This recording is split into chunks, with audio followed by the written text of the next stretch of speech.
Episode 15. We got a new setup. We're here. We're loud and clear. We're drinking beer. Oh. No, bars at the same time, bro. And root beer.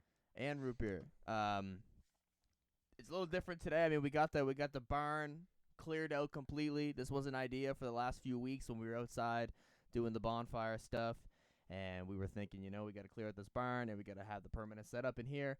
It's a temporarily permanent setup. I mean, this is episode 15. We've already had how many different setups? We had the first living room. We had the garage. We had your living room.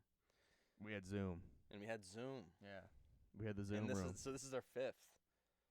Yes, actually, yeah, this is our fifth. I guess we had the garage. 15 episodes in different we're ways. Averaging 3 episodes per setup. We're gonna have to, if we're gonna keep this up, we gotta start making some money. Yeah, yeah. We keep moving, bro. Fuck, we own so much property. But we and Mitch went to Walmart and we got the sheets. Well, you went to Walmart, got one sheet because originally what we're in front of right now is not where we were expecting to put the sheets. To the right of me, where we first put them, because it's just insulation that's visible in here right now, and there's actually it's like a garbage bag on the other side. So humble beginnings, nonetheless, but it looks cool on camera. I need to figure out something to get the whole background lit up, but looks good. Yeah, I think. Well, we got the lights here, and Jason is actually not here right now. He got his second dose of the COVID vaccine today, so he got it installed into him, and he got the full brain chip now inserted. So he's getting tracked by the gov. Yeah, so they're making him tired right now. They turned down the energy level on their Jason Bigley button, so he's a little bit sleepy right now, and he's feeling the side effects. So he had to run home, but he still was he still was thoughtful enough to pull up and get everything set up here. And so it's kind of interesting. This is a dynamic that we haven't had yet, because when it was just me and you during the pod. It was on Zoom, and we were definitely really drunk all the time doing it, because that was the only thing there was to do. Yeah. You're sitting in your basement, and I was in my basement. I think you were in the garage, I was in the garage, yeah. And just consuming a lot of beer. I don't even really remember those. Last time I got really hungover was like, I think I drank like 4 Galaxy on the pod, and I was like, I quit alcohol for like 7 days. Until we did the next episode. Yeah. That's funny. That was the one that was the last. I think that was the last one that we did before we got back to doing it in person. So that was episode 9. There was a part where you said you went upstairs, and that we had Jason on that episode. It would have been it was the second last, because it was just me and you, I think, when I had the Galaxy. Jay wasn't on that episode. Oh. But yeah, thank God Jay was on that episode, because yeah, I got really high. I think I hit the bong on camera, although it probably didn't get captured because somebody else was talking, obviously, while I was hitting it. And then I went upstairs, and I was just fucking, I don't know, man. When I look back down the stairs, I was just like, I don't feel like I can go down there right now. So I had to like sit down with my girlfriend, have her pat me on the back, tell me I'm okay. Which doesn't usually happen during a regular recording of an episode. You can get to leave the room, get a little pat down. Yeah, no, I know. Well, I mean, at the beginning of the last episode, I was like, just got out of work, and I was having like, I drank a ton of coffee to like stay up for the episode, and I was just like super anxiety when it started, and I actually haven't checked to like look, but I was like, I don't know if you could see on camera, but I was dripping sweat. I had to take my hat off. I remember that. I remember you take your hat off. And I was like, a few times. Fuck, like, I'm going to pass out on camera. Like, that's for the first, 45 minutes of that episode. I was, like, in and out of that thought. But never happened. It's surprising that we haven't had any, I mean, knock on wood, any issues yet with recording the episode. Like, every single time that we've recorded, we haven't run into an issue afterwards. There was one time I remember in the earlier episodes where we couldn't hear the audio, I think, when we were still in the first location, when Jason was listening back to it. He couldn't hear the audio, or he could hear the audio, he couldn't see the video, something like that. But then we figured it out, because I don't feel like there's anything that would be more disappointing than having a conversation for 2 hours and knowing that you had different clips that were in there that you could kind of micro-produce and whatever, and just making great content, and then it just being completely wiped, where that would be a very fucking unfortunate thing, and I thought that happened that time. But yeah, we're blessed that hasn't happened yet. 15 weeks. No one passed out yet. You almost did it last week. Oh, dude, that was intense. But we're coming up on a third of a year doing this, which is not really that long, but at the same time, it seems like I feel like we've been doing this for a while now. Yeah, well, when we started, there was snow on the ground and we were wearing beanies, and now it's the summer and it's relatively cold still, so we have a hoodie on. But I went to a rugby game yesterday. I met up with Mickey, and he was just watching whatever, like the men's league rugby that he used to participate in. But there was this girl there that I saw, and she had a beanie on, beanie in early July, and like last week we were wearing shorts, and the weather has been very fucking. We were talking about the weather on the podcast, but Cape Breton or just Canadian weather in general is very unpredictable. I'm very upset about the weather because my whole garden was growing like a jungle, man, like crazy. And then your this pants. rain hit. Well, all last week you kept hearing people talk. I don't look at the weather really. I just kind of like you just let it I happen. let a lot of shit roll right into me. Like I don't try to preempt everything because I feel like that would stress me out. But everybody's like, oh, there's this tropical storm or some shit, and I was like, the whole week was fucking beautiful. I was like, I don't know what everybody's complaining about. Right. And I feel like that might be what's hitting us now. Maybe it got veered off course and came back because this shit sucks, and it's been like this all week, man. I went out to my garden this morning. Everything was like drowned, like in water. I had to dump. And everything has drainage holes, but there's just so much rain coming down that they were still full of water, and I had to dump everything out. One of my weed plants is like fucking sideways. Luckily, my big guy's cool, but and everything is getting like red stems. I don't know many people that watch this garden, but when shout out to the gardening community, either your pH is off or it's cold as fuck outside when your stems start going red, or there's other issues, but those are the two. And it's not a good thing. You don't want those red stems. No, I see the stems of my leaves turning red on my weed plants. I'm like, fuck, I need the sun to come back because it was growing so fast, and then it just all came to a halt. It's just overly hydrated right now. It's just drinking way too much. It'll be good if we get a couple days of heat. That'll be great for it. But you want a nice balance of weather. You want some sun that water to help it grow. You need that water to hydrate it, and it seems like our weather is particularly very consistent for one kind of forecast for like 5 days. Like we had I can't really complain because the whole month of June was beautiful. Unbelievable. Like I went camping a few times and fucking going hiking every day and just all this really convenient weather to do a lot of outdoor activities. Yeah, it sucked that we were on lockdown for some of that. Were we? June? Well, the thing I found that the lockdown actually kind of encouraged me to do these hikes and try to figure out. Yeah, you were on the go, man. I went for a couple walks. Yeah, you were out and about. But you were growing. You were creating life, bro. You're just a life creator. You have third kid on the way. You're growing. I got corn. You're contributing to nature. You see my strawberries. I got these strawberries at Superstore, and they're like. Talk about it. What are they called? Talk about like the straws. Pink Fragoo or something like that. Weird name, but like strawberry. If you ever seen strawberry plants, remember I pointed. There's a ton of them behind your house. Yeah, you picked those out. It was like you had an app. It's like you almost have an app on your phone that detects where there's local nearby strawberries. The leaves look like, right? And they usually have white flowers, but the flowers on these are like, on mine are like huge and pink. Mm-hmm. And I'm excited to see what the strawberries look like. But I bought 3 plants, man, and they've just like invaded. I use these big like they're like crates that fishermen use. Yeah. To, like fill with fish on the boat. You steal them sometimes too, right? Oh yeah, I pull up. You pull up on the I get broken Bay. I actually went on one of those heists with you. I think. Where were we? What? Remember, no, this is when me, you, Lindsay, and Emily went away, and then there was one on the beach, and I was just like, remember, it was literally washed up on the beach. Inverness or Shettycam? Because we hopped in the car to go back and get it, but I'm trying to remember. Well, there was one I found on a beach with you guys. Oh, I remember that. Yeah. Remember? And then we were in town, and I just went up and asked some guys that were at the wharf. Dude, there's some broken things over there. If I find some that work for me, can I take them? They're like, oh, yeah. No, I'm thinking of French. another time. It definitely was Shettycam because they were speaking French. Yes. So this did happen when we were at Shettycam, but it was like, no, I think, did you use like lobster traps or something before, didn't you? No, they're just like these boxes. I don't know what I'm talking about. Probably but next to a pile of lobster traps. But there was one time we were in Glace Bay, and I think we were having a little bit of a night. This was probably like a year ago. Like, it probably wasn't that long, like a year and a half ago, whatever. Like, I don't know what we were out doing, but right before we called it a night, we went down to I don't know, it was like near like the Sterling or something, and you swooped something up real quick. It wasn't like you stole something that there was like not an abundance of. We went down to like where we're gonna get arrested. No, the handles always snap off these things. It was by that's what you'll see. They'll just chuck them by somewhere, and I keep an eye out. I'm like, Yeah. I garden with those things, Nice. and I don't need handles because I'm not throwing fish boxes around. You know what I mean? I just need the actual box.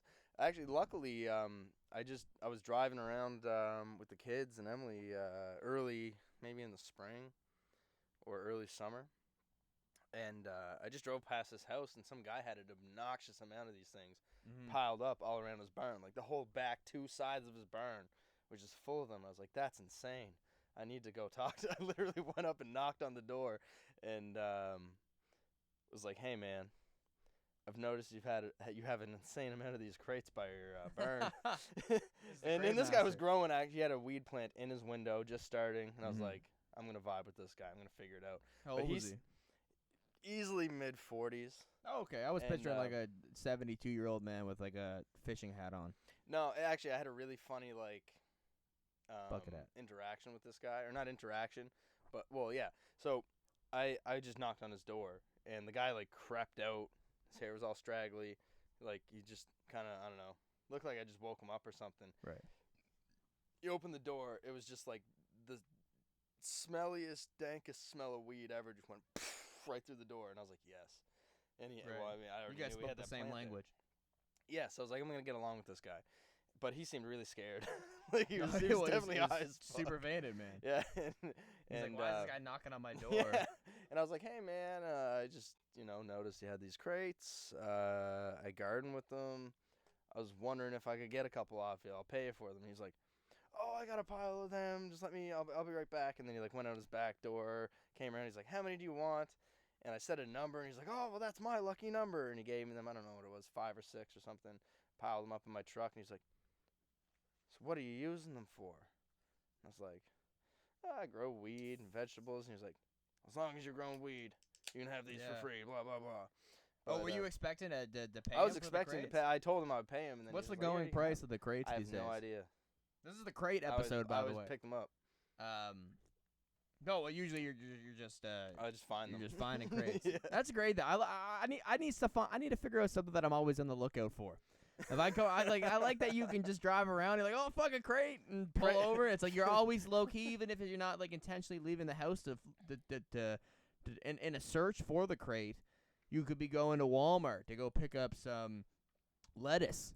And on the way, I don't know why you're driving 15 minutes to get lettuce, but on the way, you might see a crate, and you're like, not even thinking about crates. Pull over, those fish pick up the crate. And pallets. And know what? Where else you see those pallets, crates? like as in like wood pallets, yeah. Because I'm building a base for my greenhouse. They're popular these That's days. Everyone floor. in my life is getting pallets. You got 2 behind your barn. I know you. I could have used those a couple weeks ago before I found some. Well, I think that there's a resurrection of the tiki bar potentially coming back here. So I think that might be the reasoning for the pallets being placed behind the garage here. But okay, because I think I've been back there and I didn't see them before. They're new. Yes, they've been. That's an addition as of this week. Yeah, you know what? The price of wood is like crazy high, and Emily's father is like a super resourceful dude. Shout out to being resourceful. Well, Good like dude. In my backyard, man, I have like tiles, cement tiles. You know what I'm talking about, where you go down off my back step and there's all those tiles. Emily's father basically like he like does cleaning. He has his own cleaning company, but he'll like haul stuff to the dump for you and whatever. And he picked up from some random old lady this whole like canopy gazebo thing. Well, that's where we were gonna film the podcast, and then we opted out for the bonfire. Yeah, so I got that because he just picked it up at somebody's house for free. You know what I mean? Like I have this beautiful setup in my backyard that I have like a porch swing, like you know what I mean? It's like if you're more open to be accepting outdoor furniture, it's just going to slowly be delivered to you, or not furniture, but just you get the space for something that could be useful. Mm-hmm. Well, yeah, sorry, I had a point that I was getting space. to with this though, is that he wants me to build a deck, like because he's been talking about expanding our deck. For some reason, he just likes building stuff and doing things like that. So he's like, "Oh, we gotta make your back step bigger and blah blah." And then I'm like, "Yeah, the price of wood, I'm not paying $2,000 to like do that. I don't give a shit enough." Isn't it interesting when people give you suggestions that require you to spend money, and they're like, "Oh, yeah, let's do it," and they're like, "Let's not take into consideration it's going to be a giant amount of money I'm going to have to fork to do whatever your idea is." I'm not making money off my back step. I don't want to put money into my bag. Yeah, so. or like someone that's like, like you go out to like a bar or somewhere or something. Like there's always those guys like, oh man, get these shots. Like and people that are just like super confident in you people purchasing are like, something for spend them. This money. Yeah, and they don't even ask. It's like not even. You got to have a more humble approach, you know, like. Not specifically saying anything about obviously you're in the midst of telling that story there about Emily's dad or anything. I'm sure you're no. The price of wood is expensive, but it's like people are like, oh no, man. He's like, oh, back deck would be like the best. Yeah, I'd get to build it. Like he just literally wants to do that kind of stuff. Right. Like he bought us a swing set for the kids, and he was like all excited to come over and put it together and shit. You know what I mean? So he's just like, oh, let's build a deck and whatever. But now he's like, I was like, yeah, no, the price of wood, I don't really feel comfortable doing that right now. And he was like, yeah, whatever. And then he comes over a couple days later, and he's like showing me these decks, man, on Google that are like made out of pallets, and they're beautiful. But you just need to find a ton of pallets. Yeah. But well, if anyone wants to build Mitch a deck, we need a wood sponsor. Someone sponsor us with your wood. But that's the thing. That's just funny though. Like when people will be giving me this, like I just remember like anything that like specifically like in music related realms, like people just be like, oh man, like someone thinks that it's someone that's like a relatively not even big artist, but like, oh man, I'll do a verse, fucking $2,000, man, send it over today, fucking send half of it. It's like, oh yeah, hold on one sec, dude, I'll just fucking pull that out of my ass and chuck that over so you can fucking ruin the song. But yeah, that's just funny when people just are like, "Oh man, that's a great idea. Yeah, this is what you should do." Just you should do this, yeah, and I'll come and occasionally help or whatever. Just drop that 1,500 and see you later. But yeah, we should definitely go steal some more crates, and pallets. Just drop them off at my house. Yeah. I'll grow you some weed. Yeah, 100%. This got way off track. What I was trying to say in the beginning of all this, I have like 11 of those boxes. Yeah. And my strawberries are just invading everything. I didn't realize how much of a weed they are. Like you have all those strawberries behind your place. I had 3 plants, and now like they have these like 3 leaves, and then like a stem will grow out of that, and a little vine. That vine will grow over and plant itself. So they actually multiply by like just growing a vine out and planting themselves over there, and now you have 2. And I went from having like 3 of those things to like I have like 20. If you invested like $1,000 in strawberry plants, bro, you could start a U-pick and start banking off that shit. Well, we might need. Well, you know what? Jason was talking business. about this too. Is like anyone that is like locally interested in getting into the podcast scene or anything like that. Like we can also open up this space to kind of be able to provide other creatives that are looking to start a show of their own. Like we have the equipment. If somebody has an idea to start a show, whether it be about music or sports or anything random shit like ours. We kind of have the space now because we have all the equipment. We were talking about this after the last episode, like when I was dropping them off, man. Is like, all we need is a couple of backdrops, like literally from what we have already, just a couple of backdrops because obviously you don't want every podcast to look the same. Right. So, get a couple. It would be very obvious tables, that everyone's filming in the same spot. Couple kinds of chairs, a couple kinds of backdrops. Mm-hmm. You know what I mean? But I mean, we essentially, if there's any interest in this, we have what's necessary to start not only our own podcast but one for you guys. Yeah, exactly. So if there's anyone watching this that have an idea, I mean, if you're located within the fucking Cape Breton area, I mean, if you're obviously outside, like living 2-3 hours away, you're probably not gonna make the trip down here to just sit on a couch and talk for a couple hours. But yeah, I mean, we have the space, we have the equipment, so I mean, it's always been something that's of interest to me. Whether it's with music or with, doing the show and stuff, to kind of like be able to develop a platform where there's enough attention surrounding it, kind of like what Joe Budden did with his YouTube channel. He has a couple shows under just his YouTube channel and his name, like the hip hop podcast, like No Jumper. They have a few different shows that are now on the No Jumper YouTube channel, and they also have the No Jumper show, and then Adam 22 still interviews individual artists and whoever. It would be cool to eventually get this show up to the point where there's enough attention surrounding it that we can kind of find someone else who's interested in doing shows of their own and kind of provide our platform and our space to them for them to kind of already start off at a point where there's a bit of attention around whatever they're doing and kind of just build together and almost form a media company with what we're pursuing. Yeah, here. exactly. No, I mean it makes a lot of sense. I mean we're just feeding our strategy to the world here, but I mean like between you're The floor is great, open, man. People you're can be great tapped into with promotion. You know what I mean? Like dealing with publicizing not just yourself, but anything. You understand that. I mean this set obviously isn't perfect, but I know how to do this. You know what I mean? everybody how to brings something to properly the film table. Something. Yeah. Jay's the audio wizard. You know what I mean? Like it's just we could, you know. I feel we like can really do that. this is like our first day. I feel like we just like I feel like Jay raised us and then we just moved out today. Because or like we just spent like the first 14 episodes under his wing and then he was like, "All right, you guys are ready. Go off in the world. I'm passing out cuz I got my second vaccine and I'm a little fucked up right now and I got to go to bed and I'm just going to set up this equipment and just here you go, guys. Fucking all the best. Hopefully nothing happens." And we're just here. Well, I want to ourselves reduce without this too to like the simplest form of you know. There you are, fly. Fuck you. Fuck you, Lai. You know, in terms of like technology that we need, like we did kind of just reduce it by finding out that you only need this, and you know what I mean. What we have in front of us right now, we could probably even take it down even less. That fly. But the Fuck that idea of fly. having a permanent setup is the most ideal because that's the biggest inconvenience for us when we're doing this every Sunday is just that it takes an hour to set all this stuff up. We have Now 3 you gotta tear lights. it down. We have the fucking microphones, the mic stand. We got to get the program up. We got to plug in the By the time you interface, tear the everything laptop. down and get home, you can't get any You gotta- pussy. Your yeah, girlfriend's you're fucking asleep. crying. We're sweating. We're You're fucking jerking off. yeah. You're fucking masturbating on camera. It's a whole mess. You fucking piss on yourself. We pee 3 times. I Oh, mean, that's man. gonna be an issue when we're doing the podcast and we get to that point. You know, it's so interesting when I rewatch it and like I just think of like a viewer watching it and you get up. Like there'll be times we get up to pee, especially when we're in the garage. Like the last episode, like I'm talking to Kevin and then you just kind of like get up and you're like, oh, he's going to pee. And Okay, we're back. what happened? We got really unfocused. I just saw that too. I was kind of confused because we're also looking at ourselves while we're Just made doing me this. think of a question. I don't want to get too off. We'll I dive mean, into we don't topics have in a second here.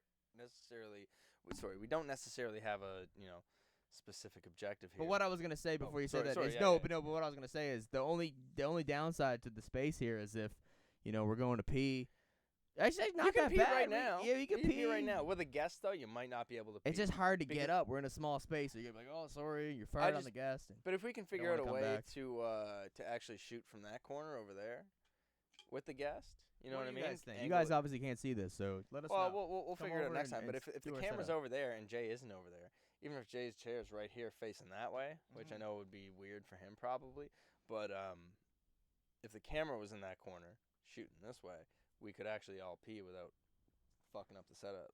Well, I was saying because I'm also in the process right now of renovating my basement in my mom's house here for the first time because I'm going to be here for a couple months. Hopefully, I'll be able to move to Halifax in September, whatever, which will be a challenge for the pod, but I think we'll still figure it out. I was also thinking before I even talk about doing the basement here, if that does occur, I would come home every couple of weekends, or if I would try to come home every weekend, I would imagine that'd be kind of difficult, but we could bust out like 3 episodes in a day at one point. Like, you know what I mean? Like, I could come home, we could do like 3 episodes throughout the weekend, and then Like have an interview episodes for the lined next up. 3 weeks. Yeah, like Yeah. have 3 guests ready to be lined up to come on. I come home, boom. Shoot the guest. Just like, literally kill the guest mean, if on we- camera. Clickbait is not even clickbait. Shoot It's them 100%. so hard in the face. Yeah, we'll get taken off YouTube because we murder a guest. Exactly. Shoot the guest, come down, episode back to back to back, dip, have content ready to go for the next month, come back, whatever. But but I'm in the process right now because of a whole dilemma here. We're at my mom's house, cats in the back. That's where we're at. We're young, we're grinding, we're getting through it. Gotta be transparent with the people. I am not rich. I don't own a mansion. Let's be real. But yes, we're in the basement, but it's like completely the concrete floor, fucking insulation, nothing covering up the ceiling. The walls were all different types of colors, just starting from the ground up. I want Literally to see looks this. like We talked about we'll this talk last about time I was we'll show it afterwards. yeah. But what I was saying to Jason before, I was like, we should do a whole episode where we just mic ourselves up and renovate the basement. Lindsay right now is down there putting that flooring together because we went and picked up some flooring from Home Depot, just the shit that attaches together on Friday, and it was a lot of curses were let out because we're not renovators. We have not done this before. It's a very frustrating process. It's almost honestly like kind of blows my mind how that shit even connects together in the first place. But we figured it out enough for the flooring to be around just the bed, and the rest of the floor is still concrete. But I moved all my shit in there. Got the TV, got the stand, got all my shit down there.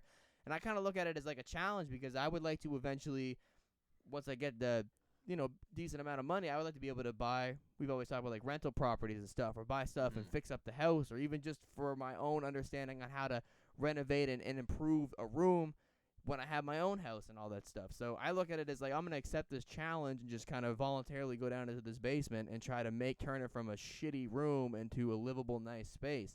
And it's really not as complicated as I always thought that it was.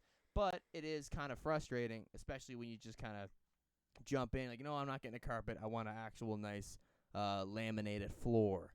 And this is definitely our most the topics that we have decided to talk about so far. You would think that this is a podcast directed towards a demographic of like 62-year-old men and women. We're talking about gardening and fucking flooring. But hey, it's episode 15, baby. We're maturing.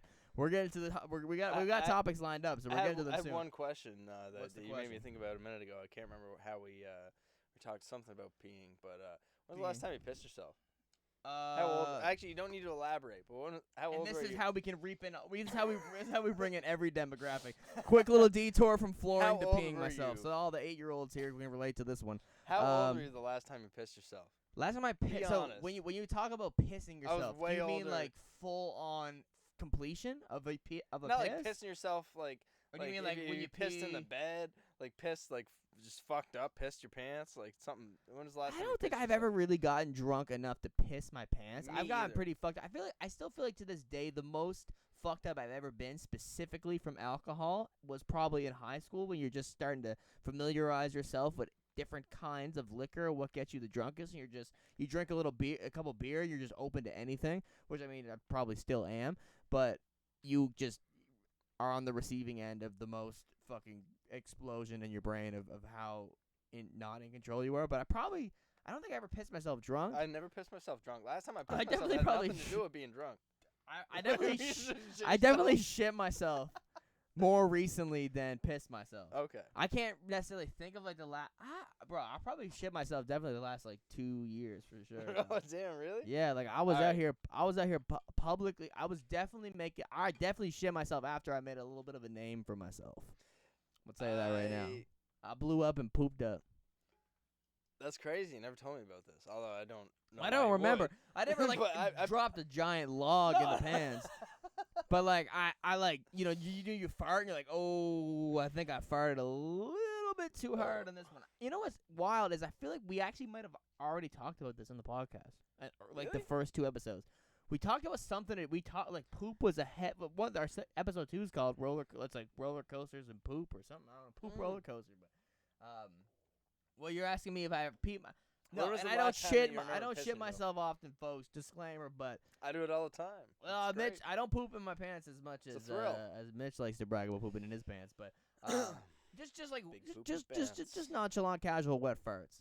They catch you off guard. And I'm sure a lot of guys watching can relate, and ladies, don't tell me all the you boys didn't. With the hemorrhoids out there. Yeah, but it happens in comfortable situations. Like I'm out here farting at the movies and then shit myself. Oh, some of us are just out here shitting and then wiping our booty holes till we're bleeding. You know what I mean? Every time I wipe, I bleed pretty much. Yeah. Okay. Really? Okay. I thought I was alone in that.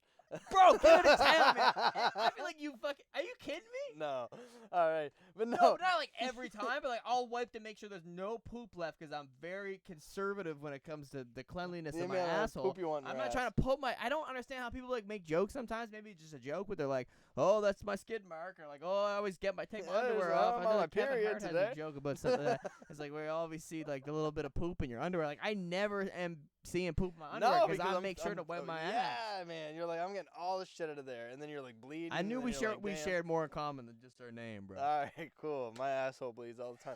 Yeah, I think people cover that up more because every time I talk about people, someone will be they'll be like, "Oh, I was really sick. I had diarrhea at one point. My asshole. I had a little bit of blood on my toilet paper." I'm like, "What are you fucking talking about? I had blood on my toilet paper fucking 3 times today." Oh, great. Oh, we are. I don't poop that much. Another high five. I poop a lot, bro. It's less to do with blood being on your feces, more to just do. It actually is a positive sign. It's like it's just showing that you really care about making sure that Wiping your ass. your All right, now I feel your ass better is about clean. it. I thought I was dying for like. No, I never thought I was dying. I've been living that life since I Here's was. that bloody asshole lifestyle. I've been on that bro. bloody asshole life since I was like 8, bro. That'll be the next big brand in Nova Scotia. Bloody asshole Yeah, lifestyle. Island bloody ass. Oh, bloody asshole. This is for our. Someone got a company definitely got to sponsor us, bro. Like, this is the type of talks that you want your brand to be affiliated with. But no, I don't know what it You was. get the authentic shit when you listen to the Mitchell Square podcast. we get bro. blood when we shit. I just want Kevin from Island Sosco to always be here hyping us up. The amount of It's not times even he blood, said bro. It's Mitchell just Square sauce. well, that's their next flavor. Asshole blood. Asshole, anus, fucking anus juice. But I don't know what it was that you Shout out said Island that Sauce, maybe something Jesus about. Christ. You said something about taking a piss or something like that before. But last time I pissed myself, I was just felt way too old to piss myself, and it was because I was. Do you remember the last time that you pissed yourself in your sleep? Do you remember what that felt like? Dude, I never really was a bedwetter. Like, I don't really. No? I wasn't really either, man. But I don't think remember peeing myself I must have recently had a lot at all. of drinks before I went to bed. No, I was like, Mac was like in a bassinet. Like, does So he peeing was yourself super count young. if you go and you like prematurely put your penis back into your pants after you pee in a urinal and you like get No. it too early and No, you everybody really does feel that. that Doesn't stream? count. Sometimes it usually happens like a very small amount, but like Do you ever to have a pee degree. so bad though that you're like Sometimes it whipping happens that really shit bad. out and you piss in your pants? Do you ever do that? oh yeah, It's yeah, like yeah. severe, But and does you're that like, I count? can't even hold this in anymore. No, that doesn't count. I don't and even it doesn't pee- count if you got a little dribble on the way back in your pants. But what I'm talking about is, or my specific scenario. I don't give a fuck, and I don't think Emily even knows this. But Exclusive. this was when Mac was in a bassinet because after a while of bassinet, what is a bassinet? is like a bassinet is basically I feel like a that little word. crib. I can picture how that word looks when It's you like spell a it tiny out. crib, but it's usually Sounds like elevated an Italian on city. a little bit of a rocker. So it's like a crib that's like, real small. It's like this Oh wide, yeah, it's like a but baptism. it's like crib. up on a It's like little thing. But it's like Can you tall. pick It's it up? tall. No, it's tall. It's like a structure. It's like a table that's Oh, it's a like this habitat. wide with a little rocking. Anyway, It's a habitual tat. I remember Mac was in that thing, bassinet, because after a while of being in the bassinet, he got sick of it. He was and looking had to so sleep damn in the cute. You bed. pissed yourself. No, I was just sleeping, dude, and it wasn't like I was drunk or anything, or maybe I was actually. I don't know. At that point in my time, I was like cleaning my act up, but Cleaning your shit till it bled. yeah. But I just like every time that I've ever wet the bed when I was young, I would have a dream that I was taking a piss. And Yeah, I'd be I've had like, dreams that I've "Oh, been taking a this feels piss, so but good." I don't. And then wake wake up up and I'm as a like, piss reality. myself. I'm like, fuck. But when I was a kid, it was like I would just piss all over everything, and I'd wake up and I'm like, fuck, I did it again. But I just had this dream, man. One time, I was like, I must have been like 19, because we didn't move out of her dad's place yet, and I just had a dream that I was pissing, and in the dream, it was like a lucid dream. Like I knew, I was like, I'm pissing myself right now. Right. And I woke up, and it was just like You're listening to Lucid it Dreams was by like Juice it WRLD. was like a Peach yourself. 1/8 piss in my pants. It didn't hit the bed. It just hit my boxers and my pants, but I pissed for sure. It was enough to wake you up. I was like, fuck, I pissed myself. And I woke No up, I was way. like, God damn it. I fucking just took all my clothes off, threw them in Emily's dad's washer, and I was like, God damn You it. threw it at why- Emily's dad. Yeah, I just I was like, Wayne, I- wake up. I I'm throwing pissed, piss at bro. you. Fuck you. Jeez, man. In like 4 years, you're going to try and build me a deck. That's way too expensive. That's why he wanted to build you the deck. That's why I pissed in my It was dream. so bold. You were like, I'm so excited for this deck in 4 years. Oh my But goodness. no, that was the last time I pissed myself, man. I was like, fuck, man. Other than, on the way out or on the way back into my pants. Interesting. I thought you asked me that question because you peed yourself recently. No, not that recently, but recently enough that I remember when it happened, I was like, I don't know, man. I was just trying to find the nearest cliff. So and tell me jump this: off. were you embarrassed? Were you like embarrassed for Absolutely. yourself? I was like, what the fuck? Like, I pissed myself. So I thought you didn't pee yourself that much. Like it seemed like it was just kind of a dribble. Yeah, no, You're just it wasn't dribbling like to the net. It You wasn't were a doing a dribble. layup. It was like you tried to take a drink of water and you missed your mouth and spilled a bunch of shit on you. Do you ever have dreams where you I find if I go to sleep, let's say if I have a night I'm drinking a lot and then I fall asleep and I don't drink much water before I go to bed, which I've gotten a lot better at because I just severely You're hate just, like, popping hangovers Advil, so drink much, a bro. Like, couple waters. remember I showed you? Remember I was like, this is the hack. Remember last year when we were in Shetty camp or whatever, we were drinking before we went to bed. I was like, let's take this Tylenol right now, chug a glass of water, we'll wake up, and the chances of us having a severe hangover will be much less than usual. We didn't do this, so. I feel like I got a lot more conscious, even if I'm like, I gotta eat before I go to bed 'cause I'm hungry right now. And I did that on Friday. I made a fucking grilled cheese at like 5 in the morning 'cause I was just like, I am so fucking hungry. And I was like feeding it to Lindsay. And she was asleep in bed, and she was like, I was just ripping off pieces of the grilled cheese. Like, I don't even know how I was making the grilled cheese. I woke up and there was still it broke my heart, bro. On the counter in the kitchen the next day, full beer but opened, and I was like, I gotta spill this shit out. Terrible, bro.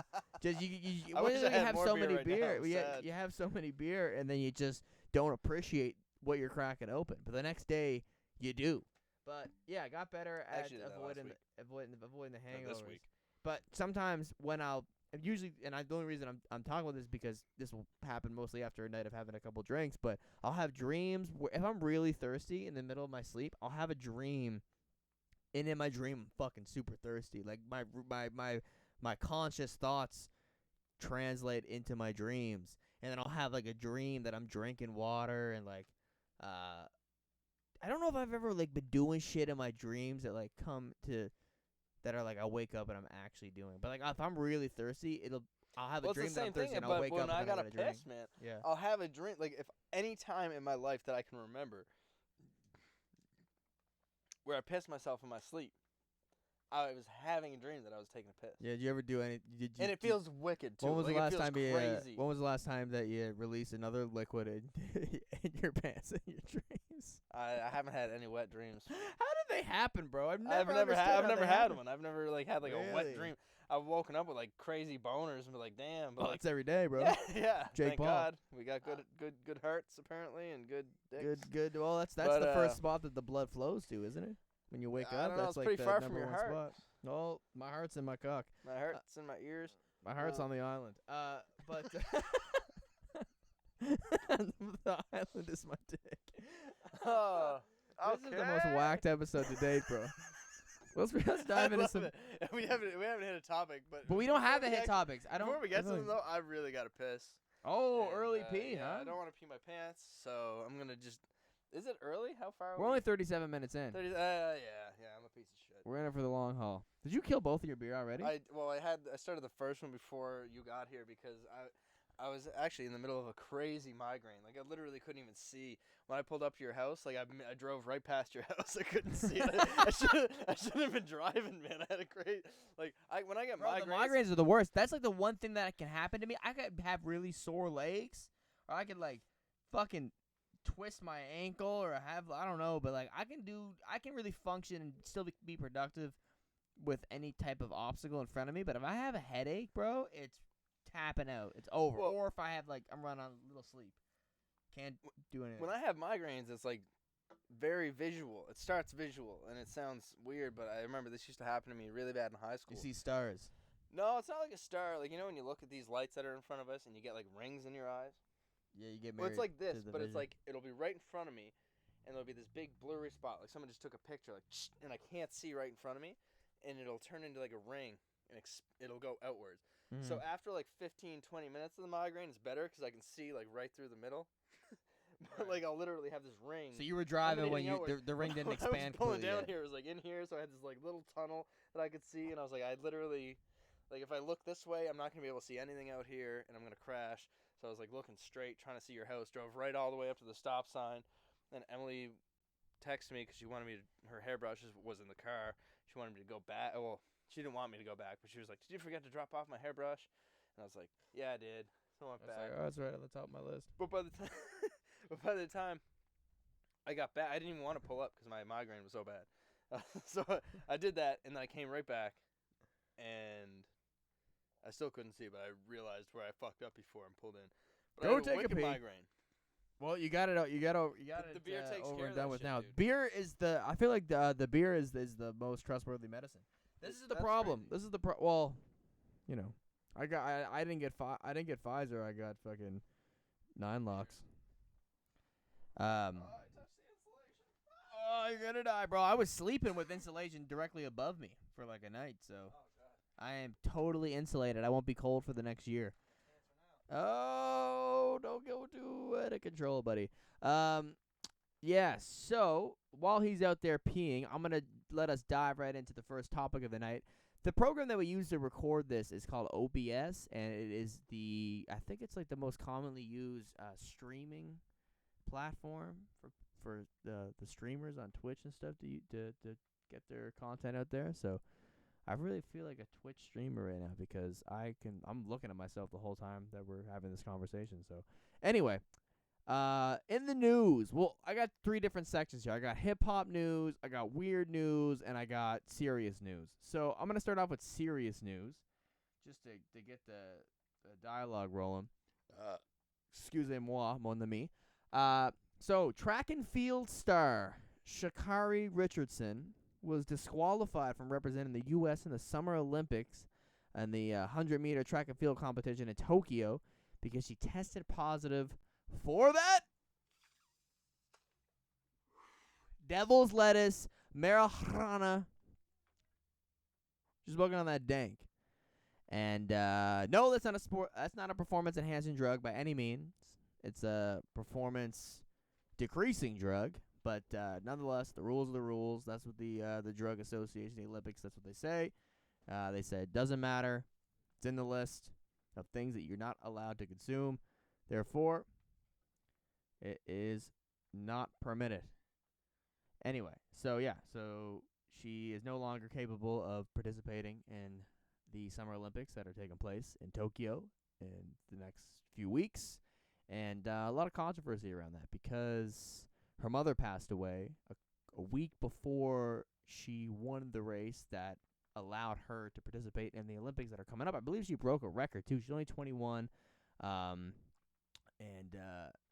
She was currently in Oregon, too, which is a state that has legalized weed for recreational use in the last year or 2 years. Actually, I think it's the state that legalized mushrooms as well. So it technically wasn't even illegal for her to consume it where she was located at the time. She's from Dallas, but yeah, what's happening? You're back. Did you have to move your car or something? No, I had to pee and then I grabbed this out of my car. I thought someone was talking to you. Jump in. Mom was yelling to Okay. Hop back in here. So yeah, I'm talking about the Olympic athlete who was thrown to the curb from participating in the upcoming Olympics because she tested positive for that good dank kush. I got that right here. You're puffing on that loud.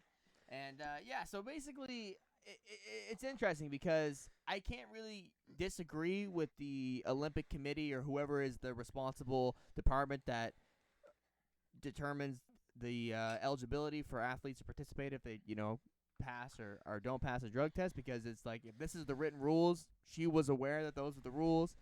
I know she was obviously going through stuff in her personal life that caused her to kind of just try to, eliminate the stress by smoking a joint or whatever she did. And, and I watched an interview with her. She was on Good Morning America or one of those mainstream morning shows. And, she's basically apologized for doing that. But she said, she tweeted out, she was like, I'm human, That's so crazy that you got to apologize for smoking weed. Yeah, well, it's more so, I think it has less to do with apologizing for smoking weed and more to just apologizing to do for breaking a rule. For not being capable of complying with the rules to yeah. represent your country in the And Olympics. Which is, she should apologize to herself, I guess. Yeah, Basically. that's the only reason where I can agree. Well, the country's not going to be able to achieve any kind of status, and they're not going to be present in whatever category that she was in her respective field in track and field, I think. But she's endorsed by Nike. Like, Nike is a sponsor of hers, where if you're a high-profile Olympic athlete, a professional athlete, and you get a sponsorship from a relatively large name brand company, you get some fucking dollars from that. And the fact that they were progressive enough to align themselves with her, continuing to align themselves with her even despite this situation, is, props to Nike. I have a lot of respect for Nike because I read the autobiography of Philip Knight. And did you say she was from Dallas? She is from Dallas, I believe, yes. Was she representing America? I thought for some reason I had in my head they that represent she was the state? No, she's I think she represents like I don't know, because as an Like, what Olympic country was athlete, she representing? United States. Like Oh, if she you're was going to the representing the Olympics, United so States. you're competing against other Americans to receive the spot to competing against other countries in the Olympics. Okay. No, I saw a picture of her wearing like a uniform that was a certain color. For some reason, I had in my head that she was representing Jamaica. I haven't looked into this that far, but I was like, if she's from Jamaica and she smoked weed, like, come on. You Well, know it what has I mean? nothing to do with the country that you're from and No, what the no, laws are in the country. No, It's the but rules. but I was just athletes before you participating said in the it wasn't illegal where she was from, but I don't think Texas actually legalized weed, so it technically was illegal too, but for her to smoke weed or whatever the fuck. But right. Well, it actually was no. That's what I was saying when you were gone. It wasn't even technically illegal for her to have smoked the weed. The weed. It wasn't technically illegal for her to smoke the weed, even where she was, because the state that she was in, the competition that took place, I believe, that she won to qualify for the Olympics was in Oregon, and her mother passed away a week before. Her biological mother passed away a week before her race that she ended up winning to go to the Olympics. So she was obviously dealing with a lot of personal stuff, and she smoked the weed prior to the race, I believe. Yeah, well, I don't mean Oregon, who where gives a weed fuck is about her where she was, situation, legal. but who gives a fuck that she smoked weed in the first place? But another interesting thing, and I've heard Joe Rogan speak on this before, is like people, like you were saying this when I came back to get my keys, like, you know, weed, whether or not you believe it is a performance enhancing drug, that's what it's kind of like listed as. Yeah. I think it could be in certain situations, like that's not even like in the conversation for this particular incident, but I guess I'd go on. Yeah, well, I'd like to hear it. just like, you know, it could be considered a because I think in MMA it's the same issue. Like if you smoke weed, you basically get dinged like you're on steroids. That's or other performance enhancing drugs. Here, yeah. And you know, a lot of people that he's talked to this about, they're like, everybody that I know that smokes weed's a fucking zombie, blah blah blah. Dude, I used to fucking get high as shit and go shoulder press like 80 pounds, and like the only time that I would say, in my experience, that weed wasn't a PED was when I was working legs, because you get fucking high and you go do squats and you feel like you'd be seeing stars afterwards. But in every other, like if I was working arms and I was high as shit, dude, you could get so in sync with your body. You know what I mean? Like you can really zone into what you're doing. That like if you're so comfortable, and this is my thing with weed, like you should never smoke weed and do something you're not comfortable doing, because you're gonna be terrible at it. But if this is something you do every day, like her, she runs every day. She's like, she can fucking think about like every muscle in her body, where it's going. Like, you know what I mean? You're just hyper aware. That's the thing with weed. You become hyper aware, and when you really understand what you're doing and you're hyper aware, like that can make you a dangerous individual in terms of competition, because you're just at a level that nobody else is at. So I could actually see it being a PED. I think it's more so because it's just when whenever the Olympics decided on the list of substances they don't accept for their athletes to consume to participate in their events, weed was probably widespread illegal everywhere. You fucking hippie. Yeah, exactly. Like Go back to the list jungle. The list of these drugs were probably determined in like 1975. So obviously weed was going to be on there, whether they think it enhances your ability to perform better at your respective sport or not. Steroids, but then it's just illegal. It's just like, oh yeah, of course. It's just the same way that they would say that you can't do heroin and compete in track and field. They're going to just say the same thing with weed. You can do heroin and compete in you track probably and could. field. Probably dope. They should have they should have an alternate Olympics for drug junkie addicts. Track and field. Yeah, junkie sports worldwide. Just like the best junkie this is athletes. where we're gonna fuck farming strawberries. We're gonna make junkie sports worldwide. Junkie sports. Yeah, the fucking JSWW. yeah, the NJSL, the National Junkie Sports League. And they don't just play one particular sport. The junkies play every sport, and it's just fucking fire. You throw money at them, but no. The thing is with this is like, obviously she wasn't smoking weed to enhance her capabilities. She already was winning these races. She was getting world records. She didn't smoke like right before she raced, did she? No, she smoked because she was probably in a bad mental state because her mother just passed away. And Well, I believe that she found out that her mother died because she was doing an interview with a reporter. And I didn't found the video of it, but I was watching a video before that said she was being interviewed by a reporter. I don't know if it was prior to a race or after the race, and I guess they got the information before she did that her mother passed away, and they actually told her while she was doing the interview. Oh my God. And she's only 21, younger than us. You know what I mean? Like, how do you deal with certain things? Like she tweeted, I'm human, which is like, yeah, no shit.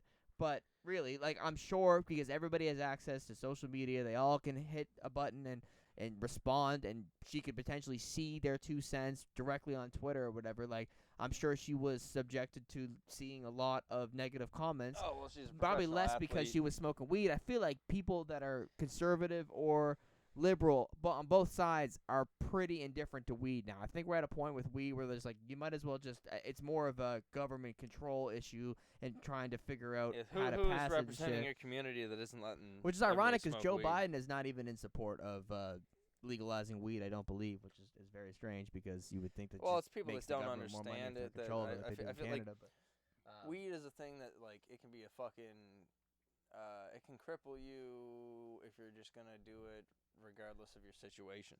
You know what I mean? Like, if you're just gonna be stoned all the time. But Obviously, obviously that's she not a was good thing. accustomed to But she's a smoking fucking weed before athlete becoming that's an breaking athlete, world right? records. Like, It's exactly. like, It's like, even if doesn't she is matter. smoking weed, and that's what I find. And I don't mean to say it in an insensitive way, but I find it stupid that she even had to say, "My mom died, and I smoked weed because I was stressed out."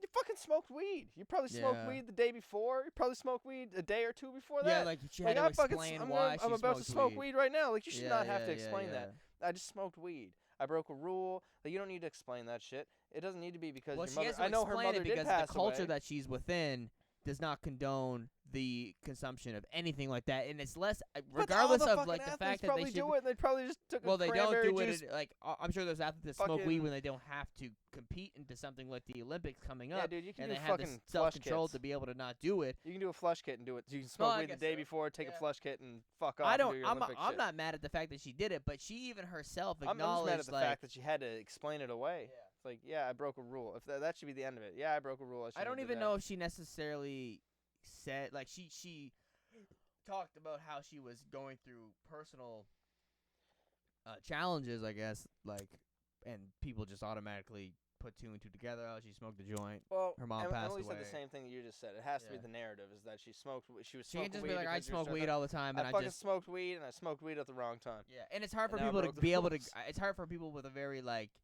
prehistoric perception on how things work to wrap their heads around the fact that you could probably be a very high performing professional athlete that is breaking world records and doing extremely well in your respective sport, and also smoke weed at the end of the day of training for like 6 hours just to take the edge off and relax and have that not affect. If anything, people would probably recommend against smoking weed and doing sports because you need to be alert when you're in a sport or you're fucking competing against somebody, regardless of what sport it is. And weed can make your mind drift into different places. It can also help you focus more, like you mentioned before.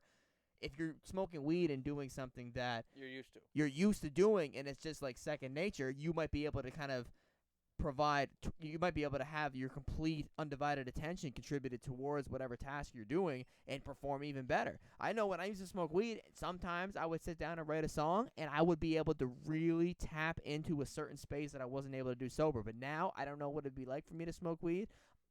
It'd be very easy for me to go boom, boom, and I could fucking give you a real life fucking take one hit to the pod, answer of how that switch would it be. up. But like, you know, I figured out how to do that without smoking weed. And if maybe someday I'll start smoking weed again when I feel like I am in a position that I can take. Because I felt like with smoking weed, I'm not trying to go too off topic to talk about my own personal relationship with weed, because I smoked it all throughout high school, and then basically the year after I graduated, I was in Halifax. I got really high with people I wasn't too familiar with, and I just went home and I was like, you know what? I've been trying to quit for a bit of time here, and I'm just going to follow through with that because I don't even have a desire to smoke it anymore. And that's what I did. The last time I smoked weed was with you 3 years ago. We helped your sister move into. Was that 3 years ago? No, it was 2018. Almost 3 years ago. But anyway, what was I talking about? But yeah, I think basically it's just like everything else. I mean, when I got caught smoking weed in grade 10, I got grounded. I mean, more so probably because I was 15 and it's alarming to your parents. I was the oldest child, so this is the first time they had to deal with anything like that, and they've dealt with it with both of my younger siblings. I told them this is just something that happens as a teenager. I feel like I'm not trying to go off topic here, but basically like at that time, it was very alarming. Where I think that even now, for a parent to find out their kid smokes weed, it just It's like, duh. in a very short period of time. Even then, when my parents found out and they were really shocked, and I got grounded and I was punished for it, like some other parents might find out, be like, yeah, you know what, son, I smoke weed too. It's fine, because we have friends where that was the reaction from their parents, and guess whose house we hung out at the most was that parent's house. But you know, the thing is like, even now though, it's just so much more acceptable in the world. Like we whether you like to think about it and actually realize it or not, like the general public's opinion on weed in the last fucking 9 years has changed dramatically, especially in Canada, where you can go get a beer at the liquor store and then walk over to the other section of the liquor store and buy a fucking joint, where in a lot of states in the U.S. that's the same case. So really, they don't even. I think they have individual weed shops. You don't even have to do that. You know, it's not even. I don't even think it's government. Like where my mom's at, you can just go to the weed shop. Yeah, it's not. It's in Nova Scotia. It's like that. Yeah. But it's the worst. Regardless, it's just more acceptable. So I don't even think many people are even mad about the fact, like, there's no shock. Oh, she smoked weed. No one's surprised that she smoked weed. It's just because maybe the rules of requirement for the Olympics or a majority of professional sports need to be updated that allow maybe like a small amount of weed to be consumed. You can't be a professional athlete and be a pothead. You should be able to have a certain amount of weed in your system, because weed doesn't leave your system for a long time, right? Mm-hmm. So, oh, Jesus Christ. So, like, you know, if I smoke weed right now, I'll test positive for it for the next, like, 28 days. Mm-hmm. You know what I mean? Like, it's not the same with, like, cocaine. But like, you should get tested for you should have, like, an immediate test right before you do something. In the same way that somebody could breathalyze you and be like, you're drunk right now. It's kind of almost like the corporations and people in charge of employing and being responsible for other people don't trust an individual's ability to allow themselves to have a proper balance enough to, like, let them make their own decisions. Yeah, you're like, be straight it's edge very obvious that you could be a professional person in society as an adult and be able to be very great at your job, and then also come home after a long day and smoke a joint or have a beer, or on the weekend, you know, hang out with your friends and get a little bit drunker than you would, you know, on a fucking Thursday. Like, like, you don't have to be penalized for that. And I think the problem is with her, she misses out on a life-changing opportunity. And if she's as talented and exceptional at what she does as everyone says she is, because if she wasn't, this wouldn't even be a big story, then she's not going to have an issue. And I watched interviews with her. She's like, I just need to, you know, because I guess there's some kind of alternate way that she can still compete in something like that is the Olympics, but it's not like in the official Olympics. I don't know what it is, but they asked her, like, are you optimistic that you'll be able to compete in that? And she was like, honestly, if I can, that's great, but I have personal, you know, trials and tribulations that I'm working on right now, and I have no doubt that I'll be able to compete in this thing next year or whatever. And so she doesn't seem too worried about it, but I think it definitely is a conversational point for professional sports in general to kind of reconsider, you know, what is something like the world is like. A professional athlete, at the end of the day, a professional athlete. Look at Nate Diaz. He could whoop ass and slap you in the fucking face and laugh at you in the ring and be high as hell. Mm-hmm. And he's like, there's no way that guy isn't high walking in the ring. I think like combat sports is a little bit different too, right? It's a little bit different, how does but that, it's like you're still competing. Not different. It's so I feel like dumb if there was any sport that I could think of that I would want to not smoke weed before doing, it would be MMA or any kind of combat sports. But it seems like just the culture surrounding that is a little bit more it's more common to see the people participate in that to like curse in an interview than to see, you know, like an NFL player. Like the rules around all that shit are very traditional. The fact that there's even a difference in terms of like what substance a person can like publicly like what's acceptable for a person to do publicly based on what sport they're in, that's fucking ridiculous. Because if you can have a Nate Diaz getting high as shit walking in the ring, slapping the face off a guy and fucking his life up, like why can't you have somebody doing that on a track? Like, Well, she's not. She if wasn't even smoking weed and then No, it was like participating in her sport. system, and that's what I was saying. It was Like, in her if you system. smoke weed, it's there for like 28 days minimum. Is that because? It Is just that hangs out how in your body reacts to it, It's or just is how it your the body way that processes it out. the testing system that people have to go through to see what is in the system is more catered to trying to see if you smoke weed? That's what I always wondered. That may have something to do with it, but I'm pretty sure that it's more about I think it's more about the way like drugs. I'm not sure if it's completely related to like have you ever heard the time of like a half-life of a drug? So it's like how long it takes a drug, I think, to get like halfway out of your system. Mm-hmm. That's different depending on the drug and how your body processes that. So like weed is like just in your system, like in your blood, I believe, for like in your piss for like 28 days. Whereas like I have a friend, and I'm sure that you'll know who I'm talking about, that I went to the gym with, that like got addicted to worse things than weed because they were harder to find in a piss test because they would get out of your system really quick. Like his That's parent, the reasoning why. like his parent, he would get tested for weed, and he just couldn't beat that because it was in your system for a month. Whereas like you could do something like Ritalin, and it was out really quick. Yeah.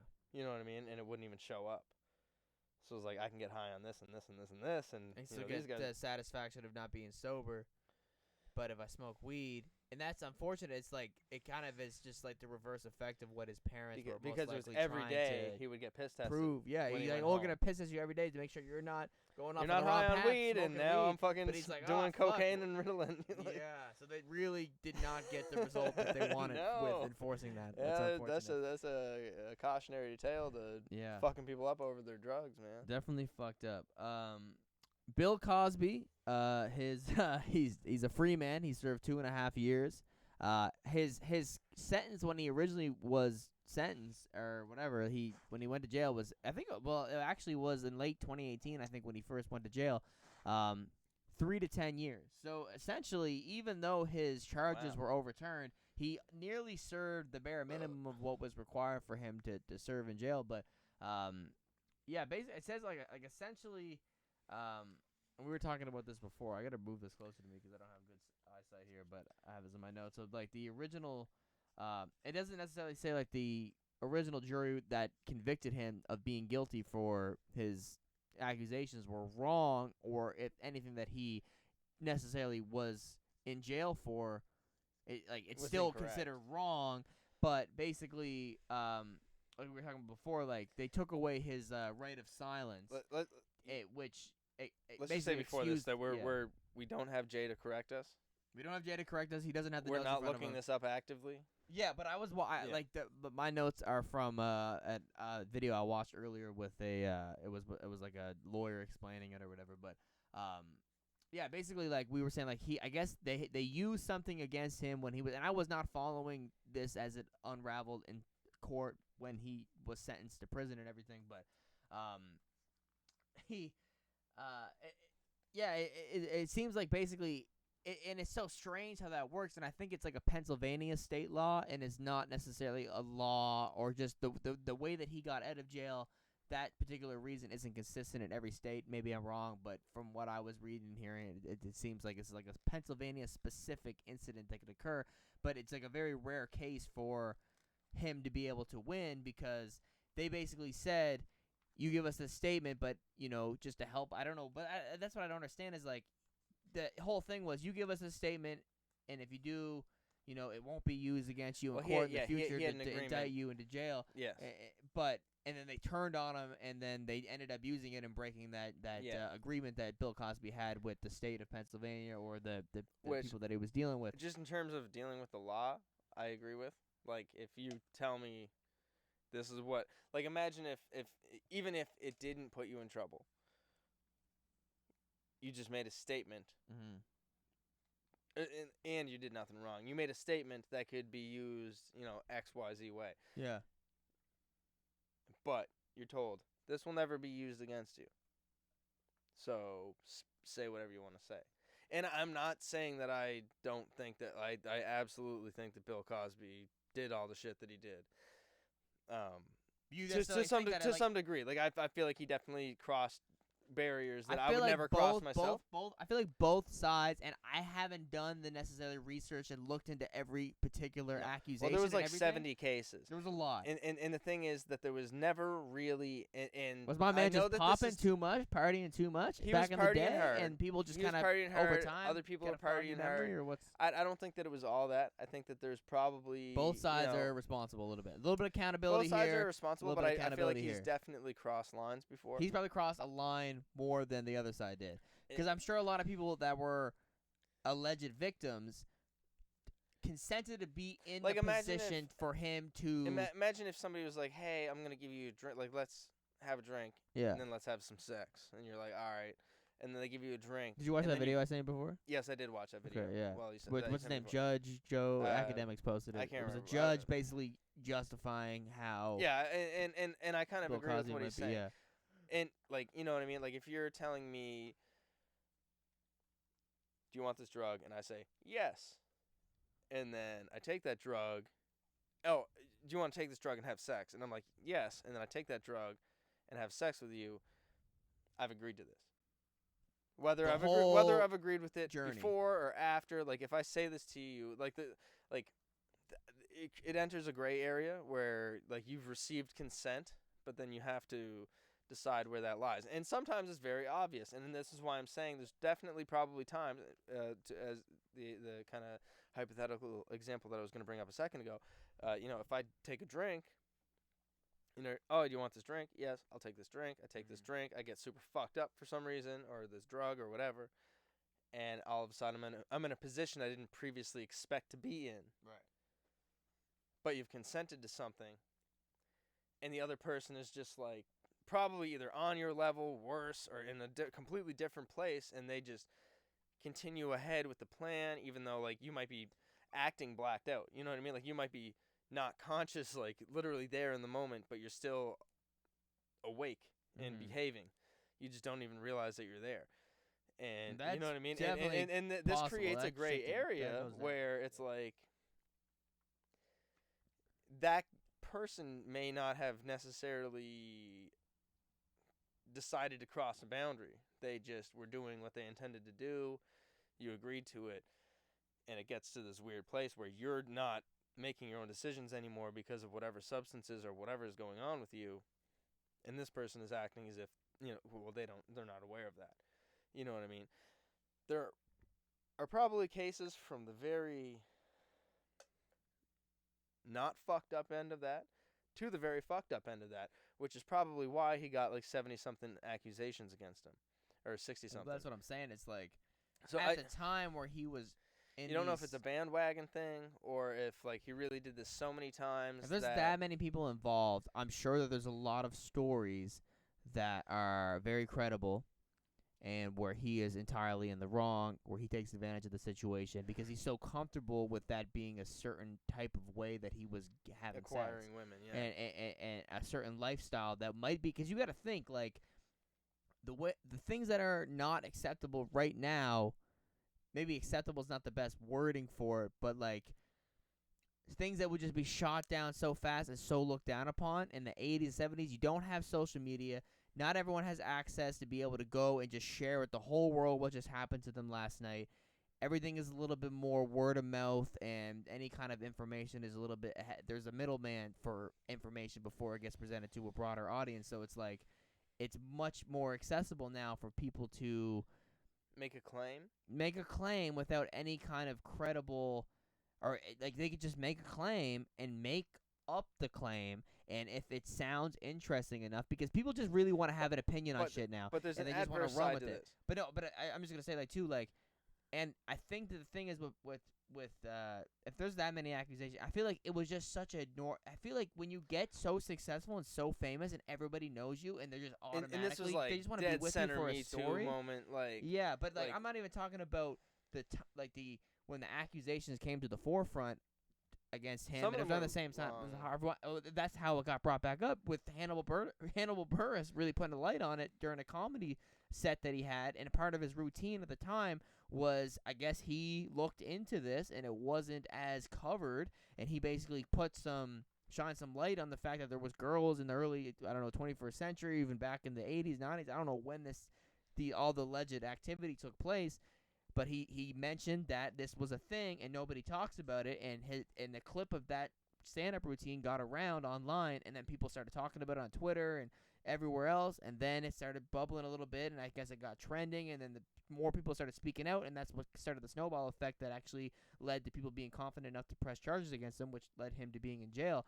But I think that at the time whenever this happened, and I have no idea if it happened in the 70s, 80s, 90s, I don't know anything about Bill Cosby, so I am not necessarily the person to talk about stuff in his career and his opinions and his show. I've never watched an episode of The Cosby Show, anything like that. I know that the way that he was portrayed is completely unrelated to the accusations, because I think he even was talking shit about like Eddie Murphy in the 90s when he would curse and make dirty jokes during his stand-up routine, because Bill Cosby was like the America's dad or whatever they referred to him as. So that's why this information is even more shocking when it started coming out. But I think there's definitely, maybe there was times where everybody was on the same page. If he was partying, they were like, we're going to take this Quaalude, you're going to take that, whatever happens next, we don't know. But if he's not, like, I don't know, I know the general consensus of what people thought he was doing was he was going around. I always thought they were claiming he was just spiking people's drinks and then having sex with them. But then there's also a lot of people that are like, he was partying like a lot of people were in the 80s. You watch, like, a good example, like in Wolf of Wall Street, where they're all just doing Quaaludes and partying all the time, and like that was the drug that people were taking at the time, and it would just make you super delirious. So if Bill Cosby doesn't think that there's anything wrong with like, the culture has definitely changed a lot more. People weren't getting canceled back in the day. Doesn't make rape fucking right at all. If he was doing that shit, he's a piece of shit, 100%. You don't do that shit at all. Drugging somebody against their own will and then having sex with them and then not knowing it. You're fucked up. You deserve to fucking die in jail. With the plan of taking a drug, or getting super fucked up, and you achieve that, like, exactly. If you drink a bunch of liquor and then wake up the next morning and you puke all over your floor, who's responsible for that? Yeah. You. But I think there used to be a law where it was basically like, or maybe it changed, where back then it was like, if you, like, anything that you willingly take yourself or drink or whatever, like, that is on you for what happens after that. Yes. But then now it's like, and I don't know if it's then or now or whatever, but it's like, there was a time where I believe that you were accountable for whatever you voluntarily decided to do. And what happened after you did those things was on you, not the person who let you do those things. Where now it's like, if you're in a someone could you're not valid to make your decisions. If you're like at a bar, it's kind of like an example of saying, like, if I'm at a bar and I get super drunk and I keep ordering drinks and the bartender is still serving me those drinks and I get super fucked up and jump in a car and fucking kill a mom and a baby on the way home, it's not my fault because the bartender kept serving me drinks and he should have stopped me. But I was the one that ordered the first drink that led me to get to the 12th drink that made me do something dumb in the first place. They should be responsible for me because now I hit a point where I'm not responsible for my own decisions. You should when do you know when to intervene? Responsible for your own shit. You know what I mean? Like, if you're going to go get that fucked up. And I mean, and this is why I'm saying it created a gray area too, though, is like, you may not have intended to get there. And then the other person is acting as if, like, not acting as if, but like is under the assumption that you know where you're at. You know what I mean? And you know what you're doing. I don't see how that many people can accuse Bill Cosby of that without I feel like there's him definitely a bandwagon effect. That was like prime. There's definitely a bandwagon time. effect, but I definitely do think that he definitely took advantage of situations across lines. That's what I'm saying. It's all across the board, but I don't feel like. And it's good lessons for people that are the current version of what he was then, that are probably participating in whatever in parties while enjoying their successes and stuff, to just kind of remember, like, oh, here's an example. Like, I think that stuff like the Bill Cosby situation is an example of, like, you can't get carried away and get away with stuff no matter how successful you are. People could argue that he just did. He just got out of prison. Like, what if, like, you're... for stuff that he's most likely guilty for. A few of... I feel like he's not... every single accusation, like, that's wild. He's a literal serial rapist, if that's the case. and I have not heard any of the accusations. I don't know, but I'm just saying, like, there must be. It's hard because there's no video evidence. It's just hearsay, basically.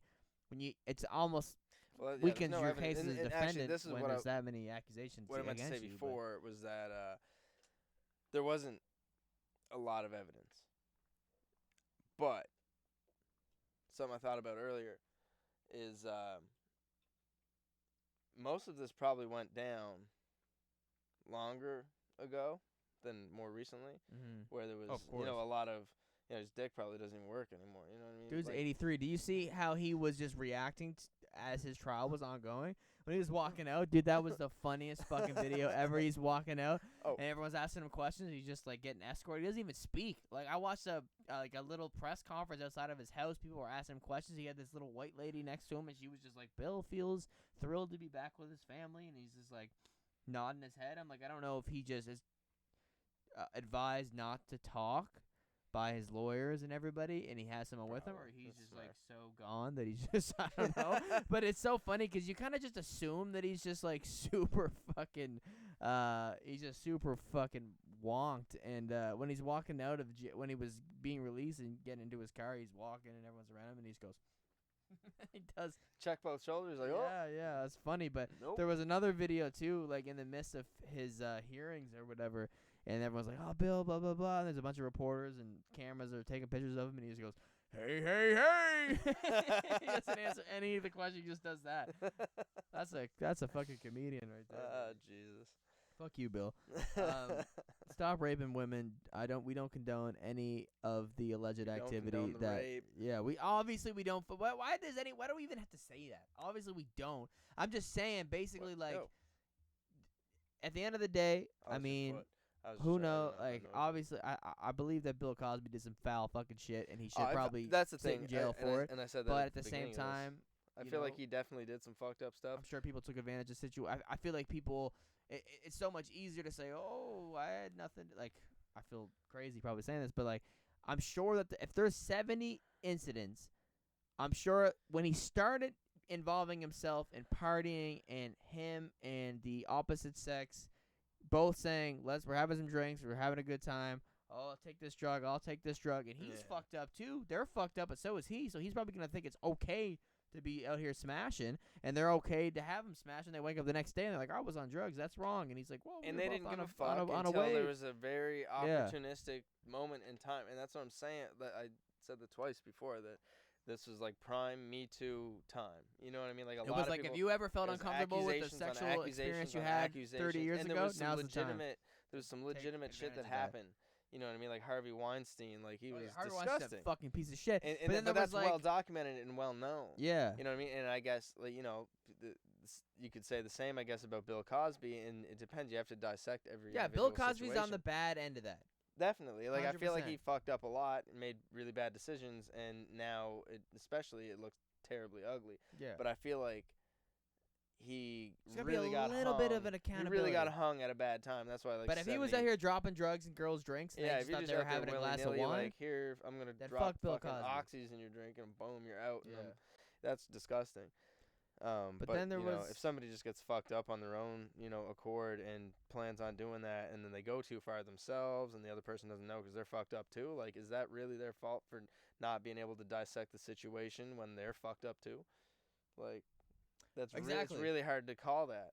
100%, and it's not in every situation because but something that could be considered terribly like if you're drugs can. Like, fuck up for someone who's never done drugs to sit on the outside and be like, what a piece of shit. Do those drugs, be put in that position, and someone also was on board with whatever you want to do. Oh, dude, you're not gonna as someone who's extreme. I've behaved all kinds of weird ways. You can't predict what's gonna happen, but it's like and that doesn't justify anything. But you're not in the same headspace. It's not like you're a sober person. Be like, I'm gonna do this. Yeah, it's not a clear fucking. I'm gonna go rape people. Yeah, it's not. I mean, if you're out here doing drugs and raping people, go to jail.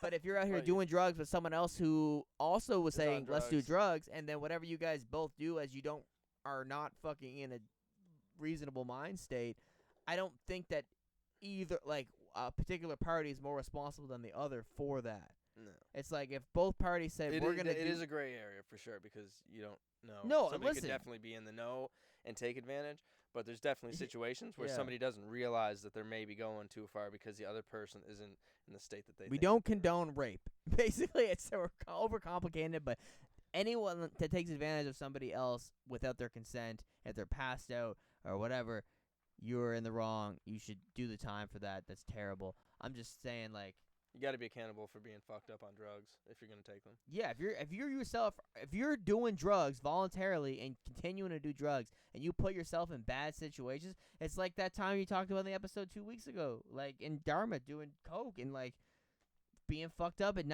calling the paramedics to just pull you in down the block, like and whose they're fault like, we was don't that? need to do that. That was your fault. Yeah. You know what I mean? Like, and people will figure people out walk ways to themselves blame into other fucked people up for their own situations, faults. It's especially like, when just there's take money accountability. involved and it's somebody famous. Like it's You don't the comparing everyday people dabbling here and there to what a famous rich person is able to afford, and the people they can put themselves around that all say yes and just endorse their bad habits. It's a whole other thing that most people cannot relate to, so it makes it very difficult to even understand how they can even think the way that they do.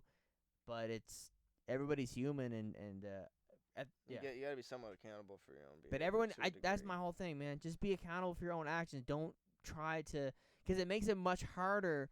That's the thing with the Me Too thing, is it made it so much harder for actual victims to be taken seriously because there was real serious incidences that were Accusations, brought and to then light. People were like, I can take advantage of Yeah, this. like Harvey Weinstein, like Bill Cosby. Serious incidences that were brought and prosecuted, and legal action was taken because this shit was wrong. What Bill Cosby was accused for doing is terribly wrong. Same with Harvey Weinstein.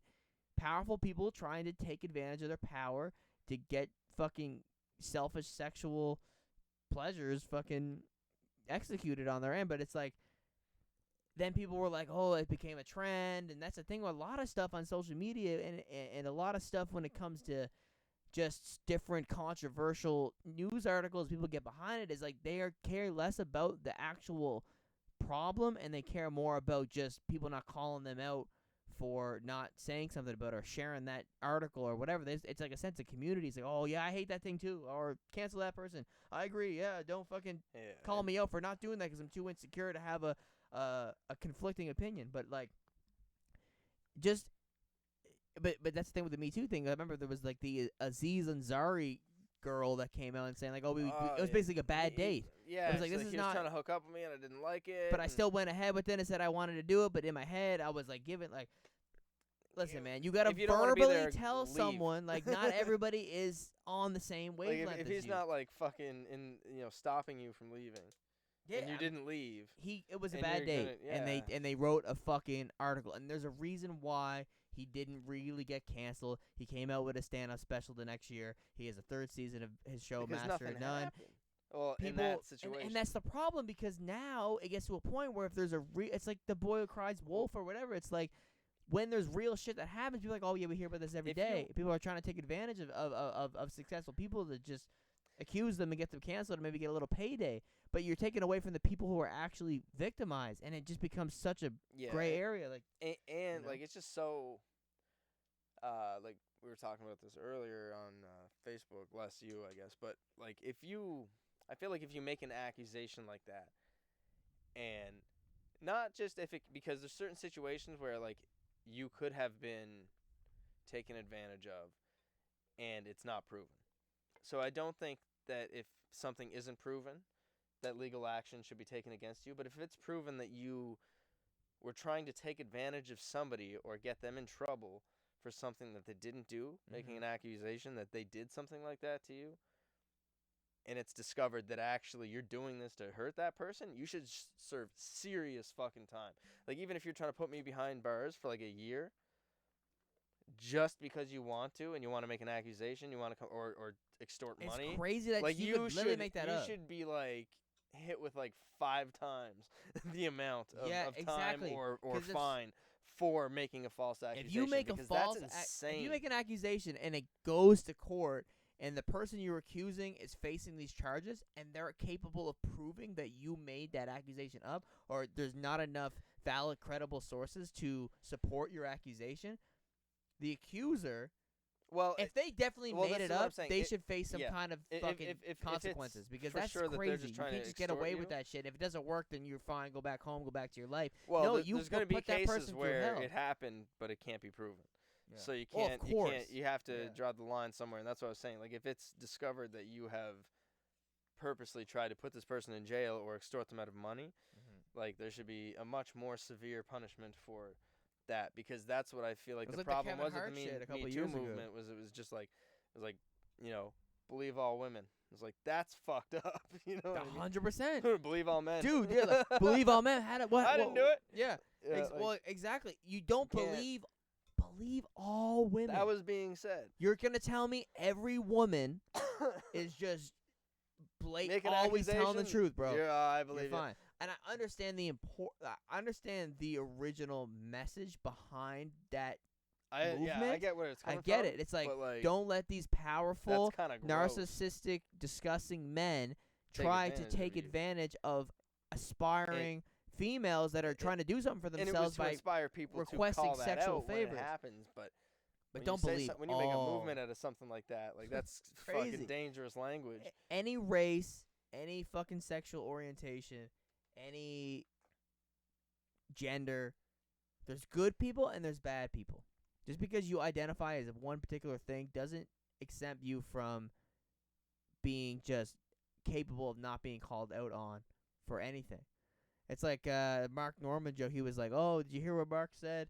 And he was like, "Oh, if I just transition, nobody will call me out." He was like, "Oh, that was Mark. I'm Margaret." Oh He's man, like, "If I just say that, then if I just change, then nobody can call me out or anything." But this is the episode where we get. This is the episode when we blow up. They go back and dig deep, and then they this they guy's misinterpret fucking what we're terrible. saying, and then they clip it and they post it. But yeah. I listen. I don't man, really. If I you're don't a wanna fucking be guy, that podcast, man. I hate. Yeah. I hate that there's a certain level, and I hate going again to topics that were on Joe Rogan, but I was listening earlier to his podcast, and they were talking about like there was this.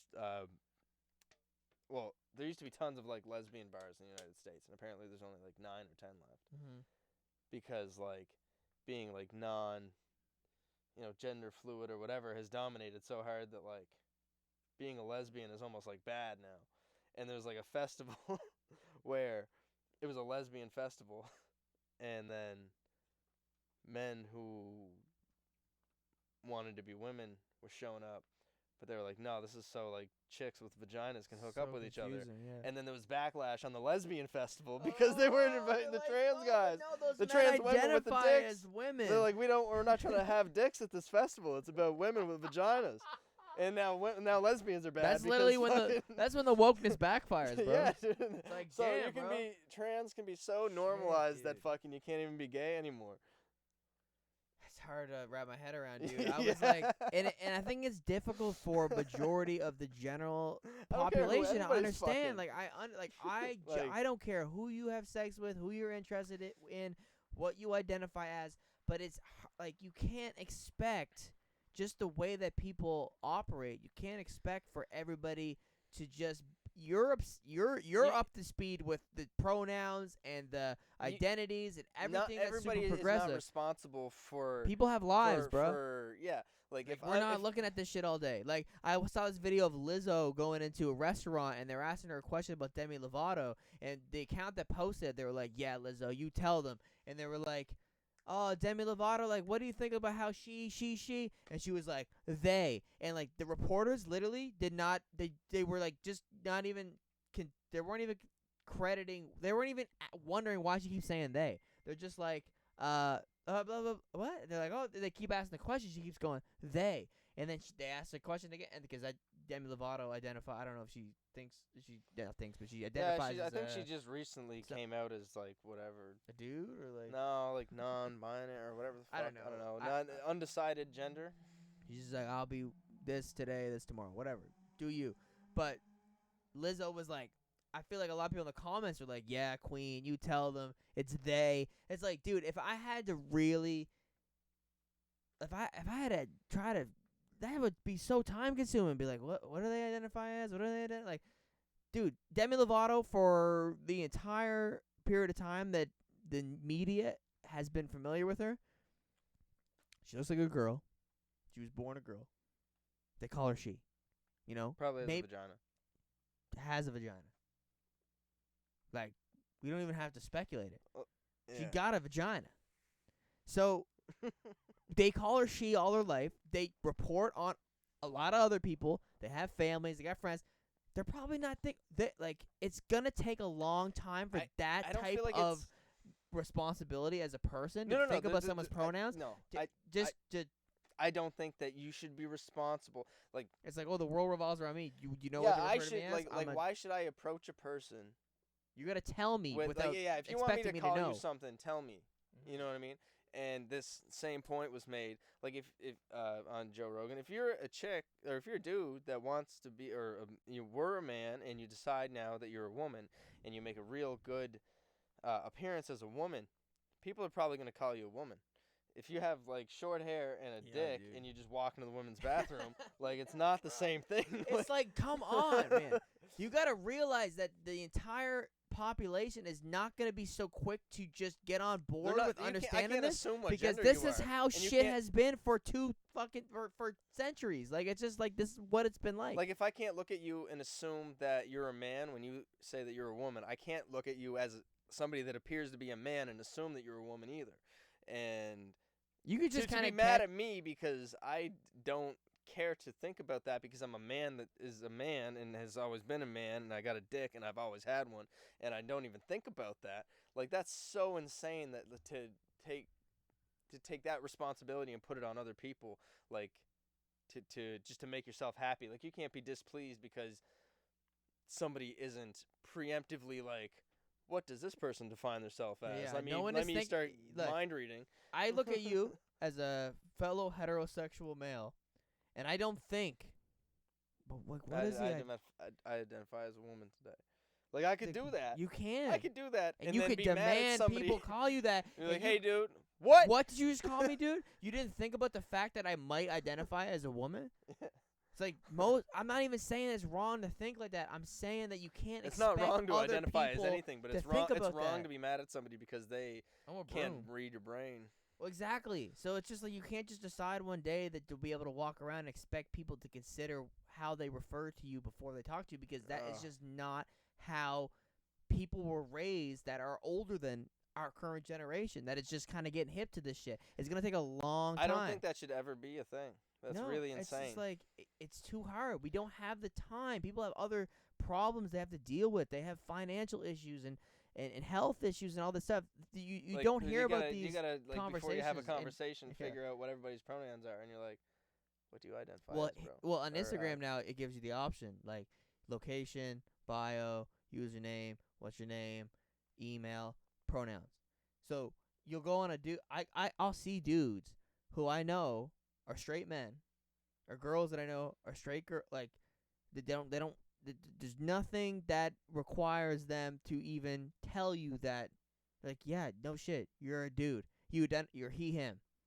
I know. You have been your whole life. I noticed if you were transitioning, and I could tell, and I'd be like, sense. That makes sense to put that in there, because you identify as a woman. You feel like you're what, and it's because it's an announcement. Because there's people that have known you, and you were a guy, and now it's important to tell them that you're not. You're not.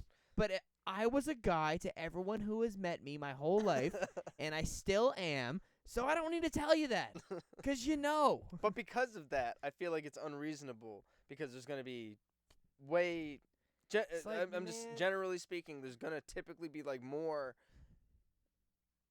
men that are men and women that are women that have always been that. So why should it be the majority of people's normal behavior to like sit back and kind of try to figure out what your own people have lives about, you know what I mean? Like, it's so twisted. Like, dude, to be like, I don't try to push you should respect what I am before you even know what that is. Yeah. Like, well, people get gassed up in their communities, and then they try to fucking shove it down everyone's throats. But listen, man, I don't care what gender you are. I respect it, tell me what you want me to call you, and I'll call you that. But if you look like a girl and you're a girl, I'm sorry, but that is just how I was. That's just the type of it's terminology that I've always used. Like, we just grew up that boys and girls, whatever. But I know it's different now. But you can't just expect people to just be all up to speed. Like, maybe our generation a little bit more because we're kind of growing up and becoming adults in this type of world. But like a 50-year-old reporter, you can't get mad at them for not using the right pronoun when someone decided yesterday that they're no longer a girl, and the whole 10 years of covering them, they were a girl. It's like, you gotta cut some people some slack. No one is disrespecting you and hating you. It's just give them.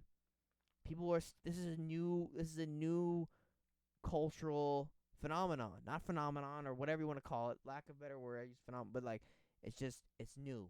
So anything that's new takes time for people to adjust to it, understand it, and then put it into their vocabulary and their way of living. So just give people some time. Don't be so quick to jump to call someone out if they don't use the right pronoun when it's, it's just like if you know, it's exhausting. People are gonna get people can't be mad at you because you don't know. People are gonna get like depressed for not being like woke enough. Like they're gonna get like scrutinized by people. It's fucked up. But I don't care what anyone does. Like I feel like I'm a pretty progressive person, but like you gotta. I just hate the violence. I hate the aggressive. Like if somebody was like, "Yo, you like chicken wings?" I'm like, "I fucking hate chicken." You know what I mean? Like I'm not with that. Mad. It's like you can't just assume that everybody knows your preferences. You know what I mean? It's like super narcissistic. Yeah, it is super fucking narcissistic. Fuck, man. It's mentally ill to behave that way, actually. For sure. Donald Trump has said he's made up his mind about running for president in 2024. That's it. Made up his mind? He didn't elaborate? He say that. Well, I feel like if he wasn't going to run for president, he would say he didn't make up his mind, but he said after he lost that he was going to wait until the 2022 fucking midterm elections to decide that. And that's really, he's probably going to have to unless something changes. Do you think that, like, the thing is with Donald Trump is, like, why does he even want to be president? Because he's narcissistic. Yeah, but do you think that there's like a? I don't think there's. Do you really think much he of an has some absolute. kind of passion to try to improve things, or is this all for his own personal gain? I think a lot of it is just kind of selfish. I don't think he that doesn't like the opposite side. I don't think and that he has he's a vengeance against them. No, because they did him I don't. Wrong, so he's like, I need to run again to fuck them over. No, I don't even think it's that deep. I think that it's like he, for the longest time, he can afford yes men to always support him. He hit a ceiling in his life, and he also failed a lot publicly, even though it's perceived that he didn't really do that. But he's been able to maintain on paper quite a fortune and seem to do well and have this TV show that did well, things like that. But he hit a ceiling, and he had such a public persona that I think that he realized, I can run for president. And he probably looked at, like, the political landscape does matter to him because somebody that does have so much influence over so much money, like, who's president can really change, like, your whole world, because when you've got, millions of dollars coming this way and that way, like, they're changing laws and tax laws and stuff that really impact, how your life operates. Yeah. So I'm sure that he had some sort of interest in politics, but I don't think that it's necessarily. He was amongst powerful people for majority of his whole life. I can understand why he went and ran for the Republican government. You know what I mean? And their goals and such, and their kind of how they operate. But I think that really, like, what would have driven him to get there is his own ego, and that's what I find. Like, I don't like he really appeals to the fuck you in people, which is great. I know, dude. Well, I watched some of that interview that he did with Sean Hannity because it just popped up on my search, and it's so interesting because, like, in Canada we get CNN and we get MSNBC and we get the news networks that lean towards the liberal agenda, which is so it's just a lot more common for us to side with what we're presented to seeing on TV because it's very convincing. But it's interesting to see the other side and Have how you ever they watched take Sean the same. Hannity though? Oh, they're way more Sean extreme Hannity's and ridiculous. insane. Oh, they're fucked. 100%. But the curiosity in me is like, how does CNN do? You know how CNN does the. Or Fox Everybody's News. You know how clipping the worst CNN of each does side. breaking news, Yeah. terrible thing about the opposing party, or great thing about the party that their network endorses usually. Yeah. And but Fox is the same thing. So it's like all the bad things about like CNN had a field day during the whole Trump presidency. They just talked shit about him all day, but it was great for the ratings. My grandmother never stopped watching CNN for 4 years because the Trump reality show was so entertaining. Like you can't stop. What's he gonna say next? I'm That's gonna get what I'm so saying. mad. That he needed that. You know what I But mean? it was, but I feel like that's yeah. literally that is what drove But his T- presidency. yeah. Well, Is both the negative and positive. but we he just don't. loved being But the talked the about. thing is, we discredit the other side's support, and it's interesting because I didn't understand when Trump got elected when I was 19. I was like, how does he win? Because everything that I see is just people shitting on him. Because we don't get like the type of media that we consume, whether it's like hip hop, pop culture, CNN stuff that's like the entertainment industry is just culturally more liberal. So late night hosts like Stephen Colbert and Jimmy Kimmel and everything, like their whole bits are around making fun of Trump and all this stuff. So it's like, how did somebody even vote for him? But we don't see the other media's way of influencing his audience. Yeah, he appealed to a certain kind of people. Exactly, You know but what I I mean? watched And- that Sean and- Hannity interview, and there's Just I the never fact seen that that he many was cowboy running for hats. Republican. Yeah. What? It's just like, but the point I was getting to was when I watched his interview, he did like a town hall thing with Sean Hannity a couple of days ago, and the crowd, and like you said, he appeals to the loudmouth asshole, He appeals to the traditional fuck you American crowd, people, yeah. the fuck you crowd. The crowd yells so many times during his interview because that is just the type of people he caters to. Loudmouth, outspoken. Like I'm just gonna talk when I feel like But talking. that's not all that he appeals to. Like I said, it was like if he went and ran like Democratic, like it wouldn't be the same. He wouldn't be able to behave the same. First of all, but also he would have to back certain policies that didn't appeal to people that were like in his position. Like he appeals Right. to money people. So like Exactly. when you're a lot of people in the United States, like when you look at like Biden hiking up business taxes and things like that, and personal wealth taxes. That is not an appealing like thing for capital somebody gains that's stuff like, too, yeah, yeah. exactly. Well, that's what I'm saying. Yeah. Is like, if I'm somebody that is making, X amount, millions a year in like dividends, and then also this, and through my business, and then all of a sudden that is getting shaved back a couple mil. I'm like, oh my god, that's fucking insane. But to the average person, that isn't. Never really considering that. The average person more is like, likable yeah, person. fuck those guys. They make tons of money. It's fine. Well, that's not fine if my mortgage is $50,000 a month, and for my my mansion, and all of a sudden I don't have that anymore because and I know that is like not a typical part of the population, but they exist. There's lots of people with lots of money. Well, not $50,000 a month, but no, I know I'm just saying like if you're at the higher end of the wealth scale, not even that much, but I'm just saying like if you're making like a few $1 million a year or $1 million a year, and over America's the land of 500,000. opportunity. There's people that are Like, making good money. There in the are lots of US. people that are making over $500,000 a year, and that's where they really cranked up the tax. The taxing of individual wealth was at, I think, at $500,000 or $450,000, something like that. So like, because you're only on this planet for 80 years, maybe. So it's like, let me get in, have a good time, take care of the people that I love, and then get out. Like I feel like the conservatives are more like self-oriented, yeah. Yeah, where like liberal, it's kind of like taking care of everybody. Yeah. Which is, both sides. There's a happy medium there.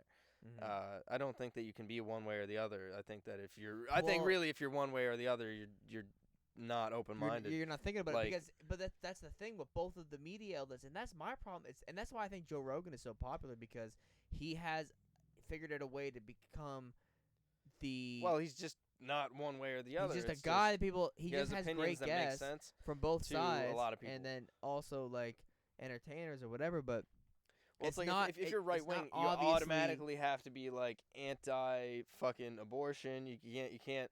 You can't be, until just recently you couldn't be pro weed. Yeah. You know what I mean? Like there was things that were on your side's agenda that you just had to side with it, or you were an outlier and you didn't make the party look good, so you would kind of flunk out because you didn't line up with everything. And you're seeing a real extreme version of that now in different ways. Like obviously weed has become more acceptable, but there's just like, but there was conservative certain politicians ideas backing that track and field star. Well, I'm saying that rule in itself changed, but you're seeing a bigger division now where it's like you either have to be this way or you have to be that way.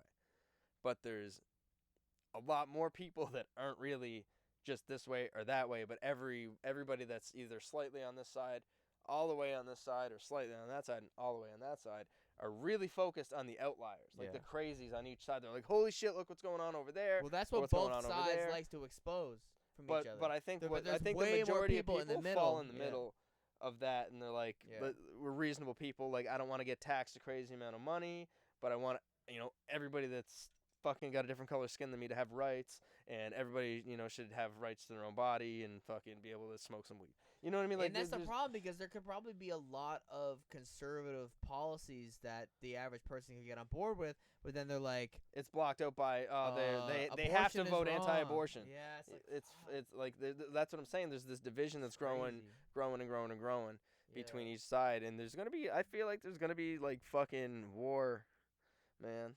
Like, I feel like You've been that's where saying that. I feel like it's hard to get to that point. it is hard to get to that point, but I feel like it's where gonna. just all hell I breaks feel like loose. But something fucked up's gonna happen. the China's U.S. taking is over the world. The U.S. China's is a great show. U.S. is falling apart, kind of low key, and Well, Joe Biden. they're just the entertainment.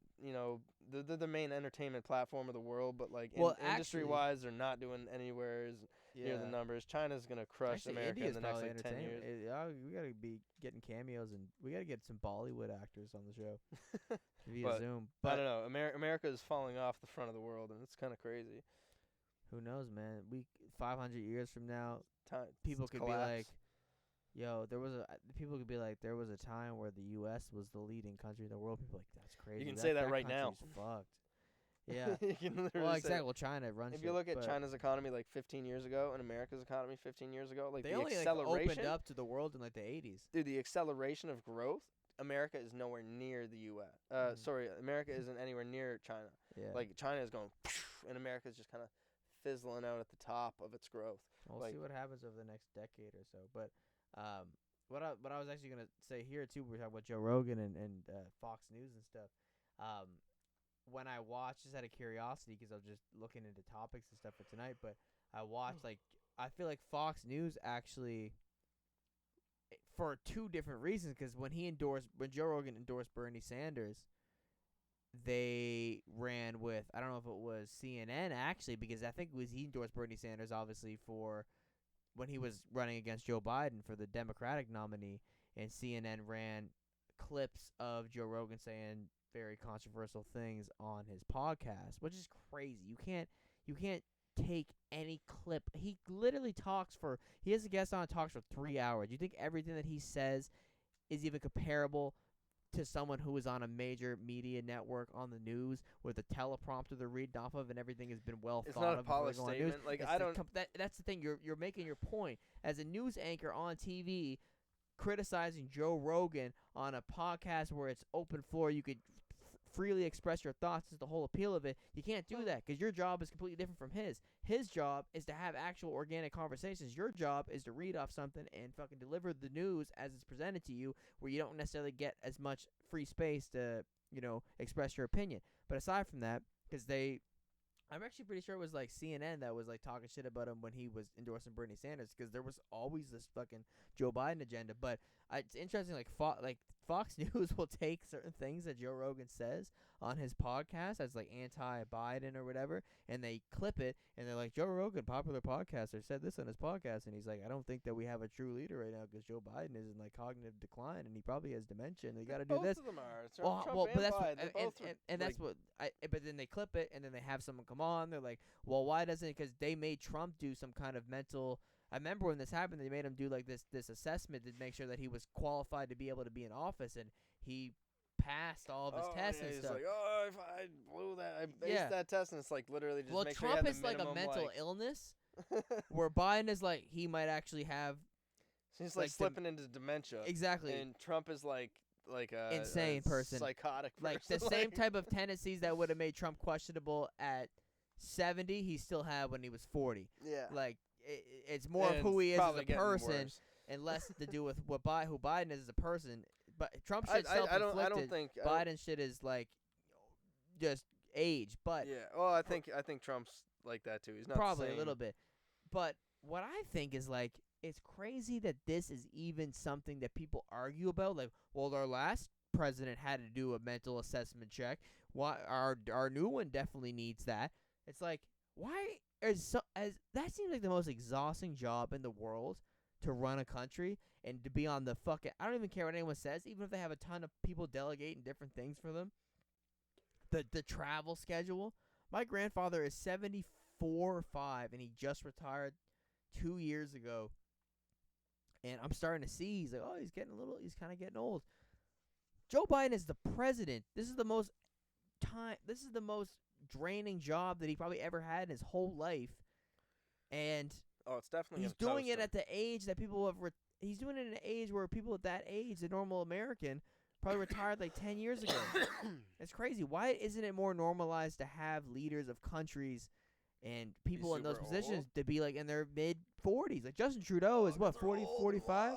They've seen it all. It's just weird, dude. It doesn't make any sense. But this is the political episode, I guess. But what else I got here? We could switch it up. We can go to the rap game if you want. I just a couple ones because we actually got some funny news here as well. Did you listen to Tyler the Creator's album? I did a couple times actually, and I enjoyed it. I can't really. I haven't absorbed it so well. I've probably only listened to it a couple of times, but I really enjoyed it. I like how he had some more classic sounds of his. You know what I mean? In terms of like. Because his last album, I believe, was a lot more out of his box. Like, he was just kind of experimenting and getting more creative. Whereas, like, this time it was like somebody who listened to Tyler, the Creator, long ago can be like, oh, you know what I mean? Like, when somebody brings up a style and they're like, I don't know, it's like a little bit of nostalgia for Tyler, the Creator, tucked into that album. Even though there was some songs where it was a little bit more still, like, playful and experimental. But there was a lot of, like, not necessarily experimental, but like his newer sound with some of his old sound mixed in. Well, it was like the developed version of his album Wolf that came out in 2013. Because when you look at Tyler the Creator's discography, like Bastard was his first project. There was a lot of heartfelt stuff that he communicated on that project as like an 18-year-old. The bars and the production wasn't nearly close to the standard of what he's been producing over the last 5 years, but it was there and it was authentic. And then Goblin was like his breakout where he got a big fan base. And then I feel like this is like I don't know if you listened to his album Wolf that came out in 2013, but I feel like this is like the modern version of that.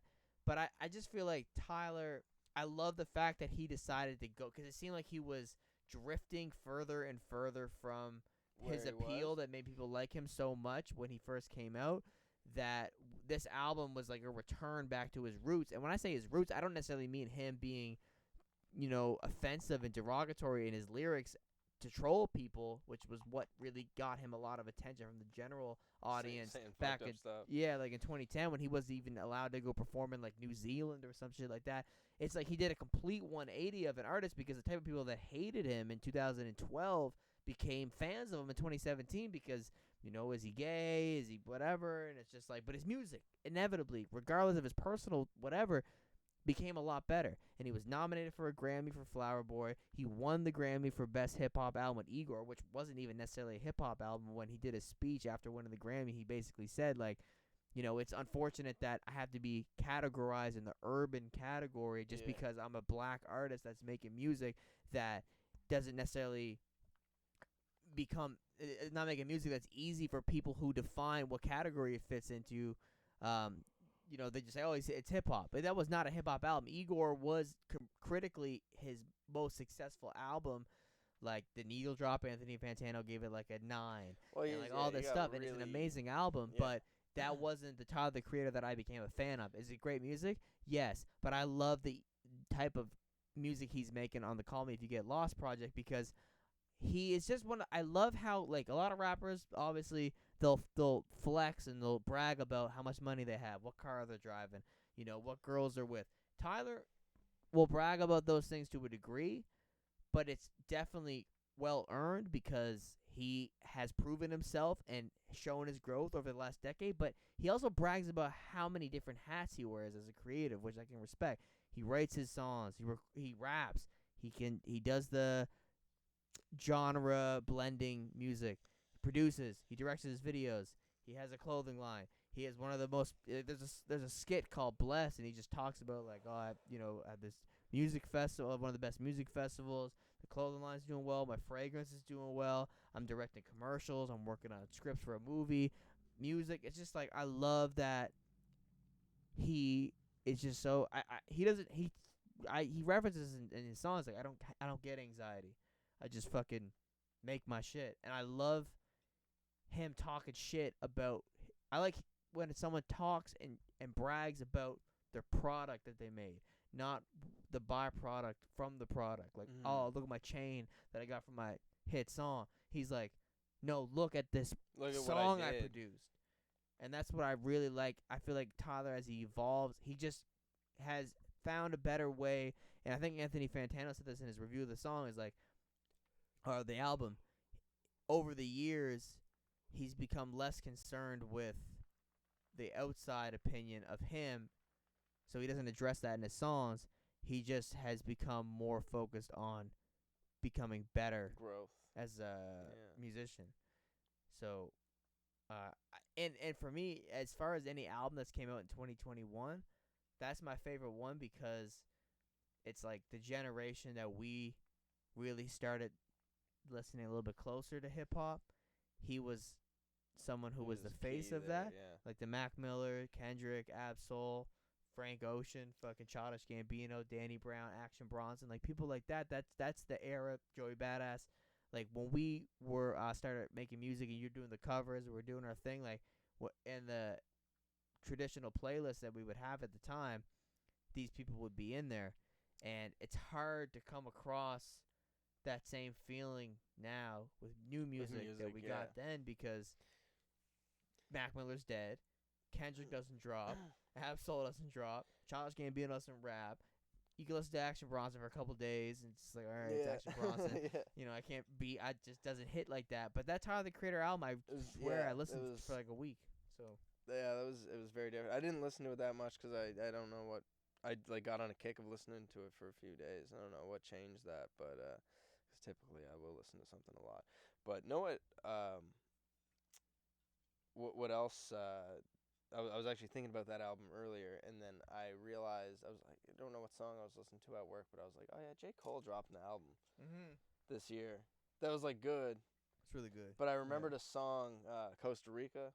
I got the Dream Costa Rica. And I was like, that album, like nothing really like that album, kind of that feeling that you just explained, like that. Even though it wasn't like a typical sound that I had listened to like years ago, it gave me that same excitement. Like that project has so much like energy, and I think it's because there's all these like up and coming people, and you can almost relate to that mind state, I guess, that they're in, where they're like they just feel like they're like, you know what I mean, ascending, and there's just like this not like peak energy, but like this just bubbling up on that project that I listened to the whole thing earlier, and I was like, fuck, like it gave me that project. That was. That gave me that energy that you were just talking about. I was listening to it earlier. J.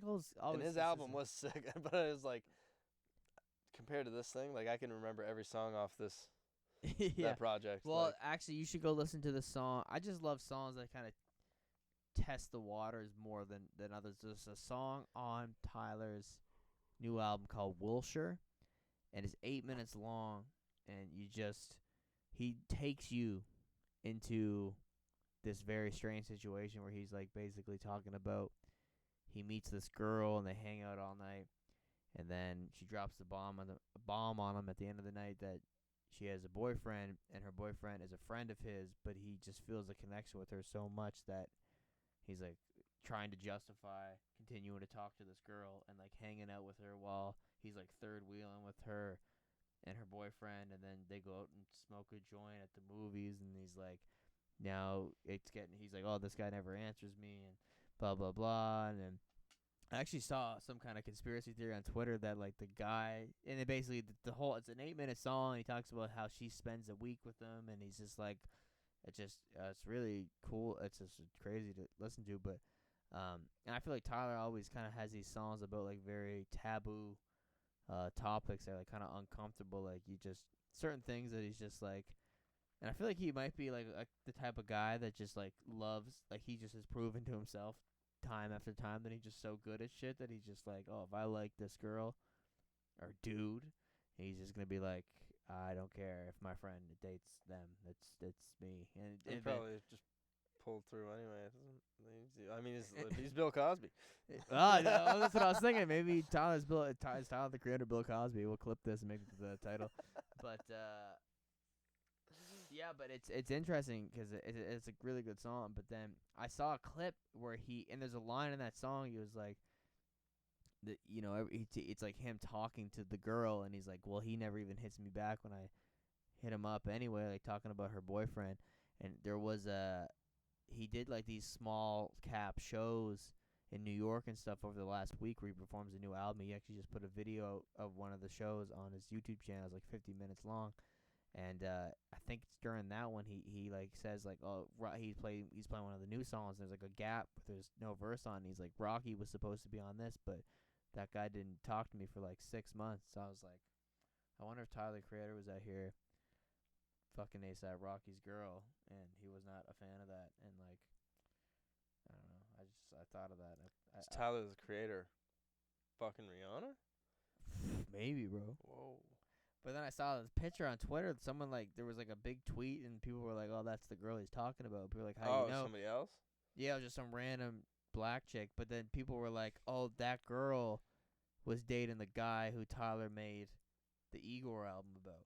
Like, 'cause that Igor album he put out was like a whole breakup album, but it seems like it's about a dude, and then it's like the dude made. Oh, be with I a feel like girl, people are trying and to he's tie things together. probably, but that sounds a little some wild because just some that'd wild be shit. like fucking like years of like preemptive like, you know what I mean, like strategy of like I'm gonna write about. Yeah. I'm gonna get hyper focused on these couple of people. Yeah, and I think that he reached out to DJ Drama to get on this. Like, he had this project stashed, but there's crazy 42 Doug's on it, NBA YoungBoy, Lil Uzi Vert, Pharrell, but this to get DJ Drama just yelling across the whole thing as like it's like an album. Like, DJ Drama's known for doing the mixtapes, the remixes, hosting them Gangsta Grills, but he's all over like this very decent, like well thought out project. It's not that conceptual. Oh, I feel like that probably is also just cool. Brings it back. Yeah. You Well, know, exactly. days. But it's just interesting to see that collab. But we're actually 2 hours in here, but I'm just gonna go rapid fire on some of the shit that I got. We'll round up the hip hop, then we'll go to the weird news. I saw this article, Rick Ross saying that his collab, like, 'cause there's always been speculation about him doing a collab album with Drake. He said it's closer than it's ever been, and I feel like that would be a fire album of just a Rick Ross Drake back and forth. I mean, The whole they are oh my classics. god, yeah, the whole thing. That'd be intense, man. There'd be a way lot more of exciting hits. than I Drake feel and like it would Future. have to be just like a jam-packed like hit If you think about festival. it, like a lot of their collabs weren't singles, but they're just great songs. Like that Gold Roses song, Aston Martin music, Lord Knows, Lemon Pepper Freestyle. Plus Oh, they're dude, on a bunch of that's- songs that are just. Pepper freestyle is crazy. Shout out to. Did you see? Remember Majay? Yeah, Like Moose shot a video Yeah. for him and that Couve dude who's like also fire. yeah. He's like a chef now. He's like a whole Kate. I don't even know, but Maje? no, I wish. Cool. Couve, yeah, he's like Okay. a cook. But Okay. he also come with those bars. But shout out to them. They dropped they remixed Lemon Pepper song. And Oh, okay. it's fucking. I saw some forgot. clips on the IG. It's hard. But did you see Kodak Black? You ever heard the oh shit. Or like Jack wasn't named Jack Boy. Boy. Yeah.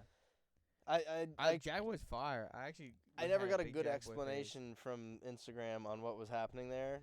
Yeah, I think basically Jack Boy's like something Kodak's happened and Kodak threw $100,000 off a fucking balcony. Yeah, I don't even understand how people determined that was $100,000. I think I watched a live and he basically said he was like, I might just go throw 100,000 water. He's like, I might just go throw 100,000 the ocean. Fuck it. Kodak Black is like the most incoherent speaker ever. Yeah, I know when he's Dude. rapping, you can kind of tell what he's saying, but when he's speaking, He's way better at rapping than talking. Terrible communicator, but yeah, I guess like I don't know. He put Jack Boy on, like he has the Sniper Gang label. And I guess I don't know if Jack Boy signed him on paper or whatever. Or it's just kind of like a co-sign. He was his boy.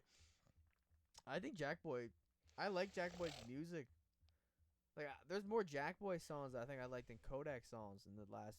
I just started listening to Jack Boy like a few months ago, and there was a lot of songs that I liked. I actually he never made. heard of him until He has a this. song with Russ, which is interesting. He's like, I don't even know what space he's going for, but he's like, he sounds like Kodak, but he's actually a little bit more, I don't know, articulate. He's like, he has like really, it's like kind of melodic shit. No, he's going hard, but I find Kodak is actually Kodak's dope. really amazing, but sometimes He's hit or miss, kind of. like sometimes I feel like the way that he words his stuff is like very not simple, but like he's not very articulate. But sometimes he takes a complex thought and he delivers it in a simple way, and it's fucking beautiful. And not just sometimes, he does that a lot. Like Yeah. he has some songs that are, and I think that's why he does really well, is because he can just deliver a complex thought in a simple way and really well.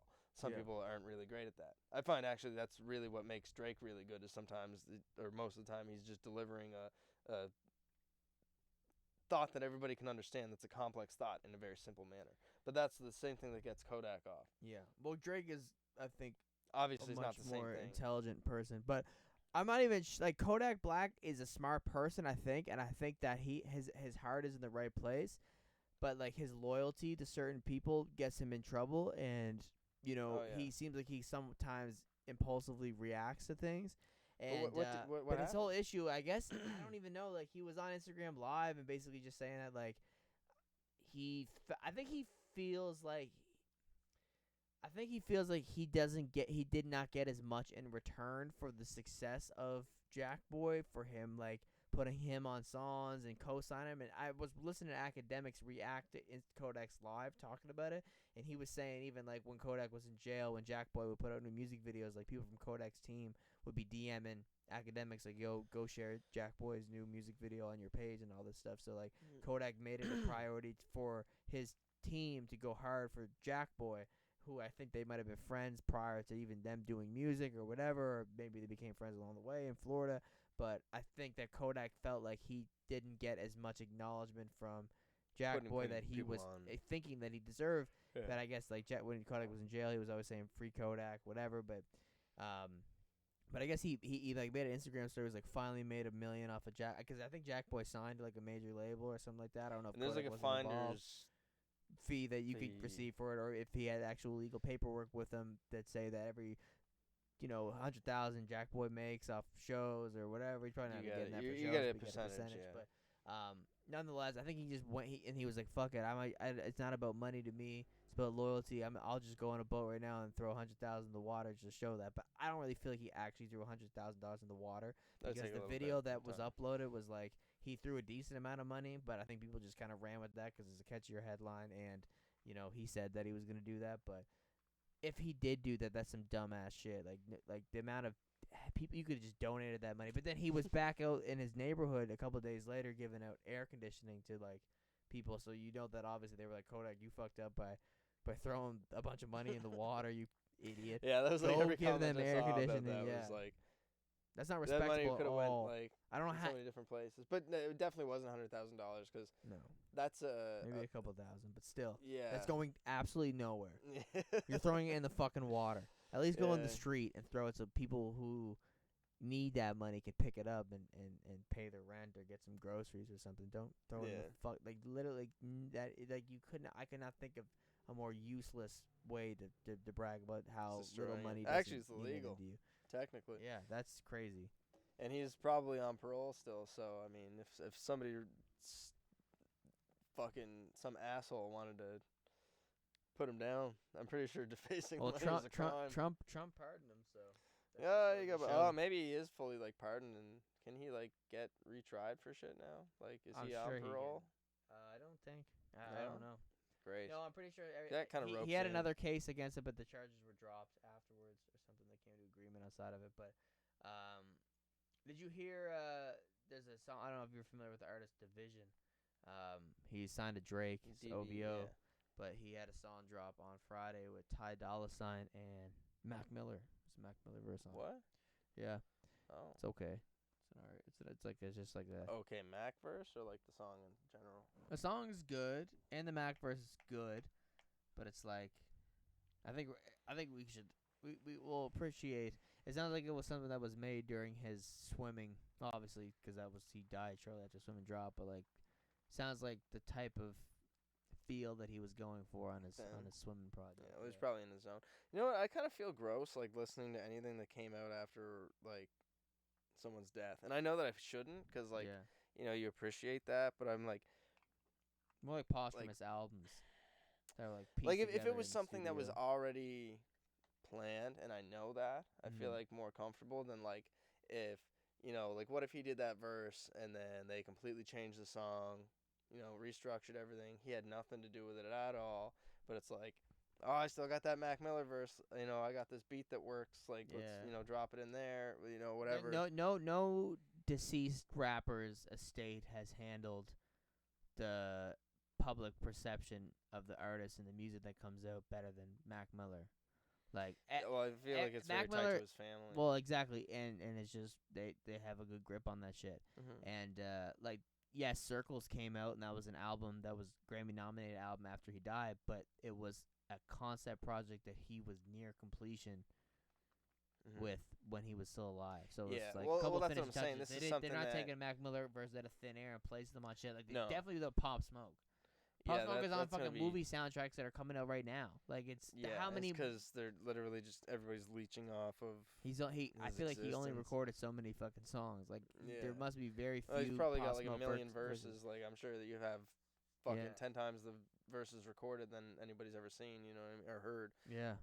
So it's just like slapping those together. I feel like that's gross. And even just I don't know. There's something that feels dirty to me, even about like stuff that I know was probably recorded with good intentions and released with good intentions. Yeah. And I'm like, this person isn't like delivering it to me right now. You know well, at the same time too, like, and there's another Pop Smoke album I think that's supposed to come out, but there's certain artists that held their art to a very high standard and they were very particular about it, like a Mac Miller. I think that, and I'm sure Pop Smoke did as well, but I think that the Mac Miller estate and the people that are in control of the public hearing all the stuff that he made while he was on this earth that he didn't put out or intend to put out, like, it's a little bit more conservative than like a Pop Smoke, where I think he probably had interchangeable verses. Yeah, and he was hustling. Like Pop Smoke, it's just like it's more motivational music and less music that was like conceptual about specific. Changing something about it or mixing matching with it didn't really impact the. He probably wants his family. He would probably want his family to eat after he dies, and his family needs for his career to go as long as it can. And for them to be able to reap the benefits of what he's done while he was on this earth after he passed away. And I don't think there's anything wrong with that. It's like, support your family, yes. But if there's like labels and people in that pocket after they die, like we got to put out more shit because he's a money machine after his death and using that, then that's wrong. The family doesn't benefit and it's just a label reaping the benefits of that. But I don't know. It just feels gross. It's like somebody else. I mean, and people do this constantly, and we've probably done it tonight. But like people trying to like assume or tell somebody what somebody else's like ideas were, or like what they're let them what they were doing, and then I feel like they can't speak for themselves. Not in like projects. What? Like in a project.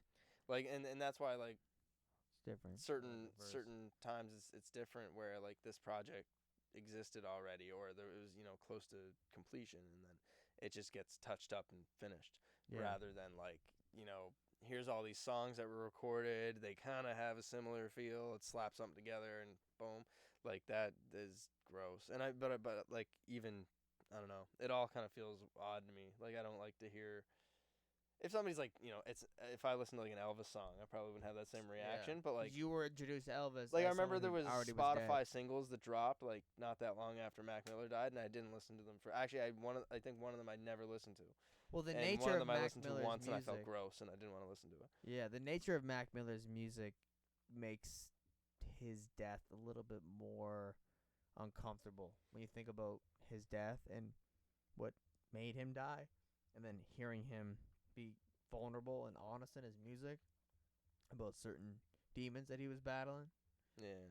that were kind of the reason, where like Pop Smoke or someone like that, who was a rapper that more so made music about the streets and what they came from, which actually I guess is why he also died, just in a different way, where Mac Miller was a little more self-inflicted and brought the problems on himself, where Pop Smoke was probably trying to get away from that stuff. But was talking about it and kept that atmosphere, and then it caught up to him.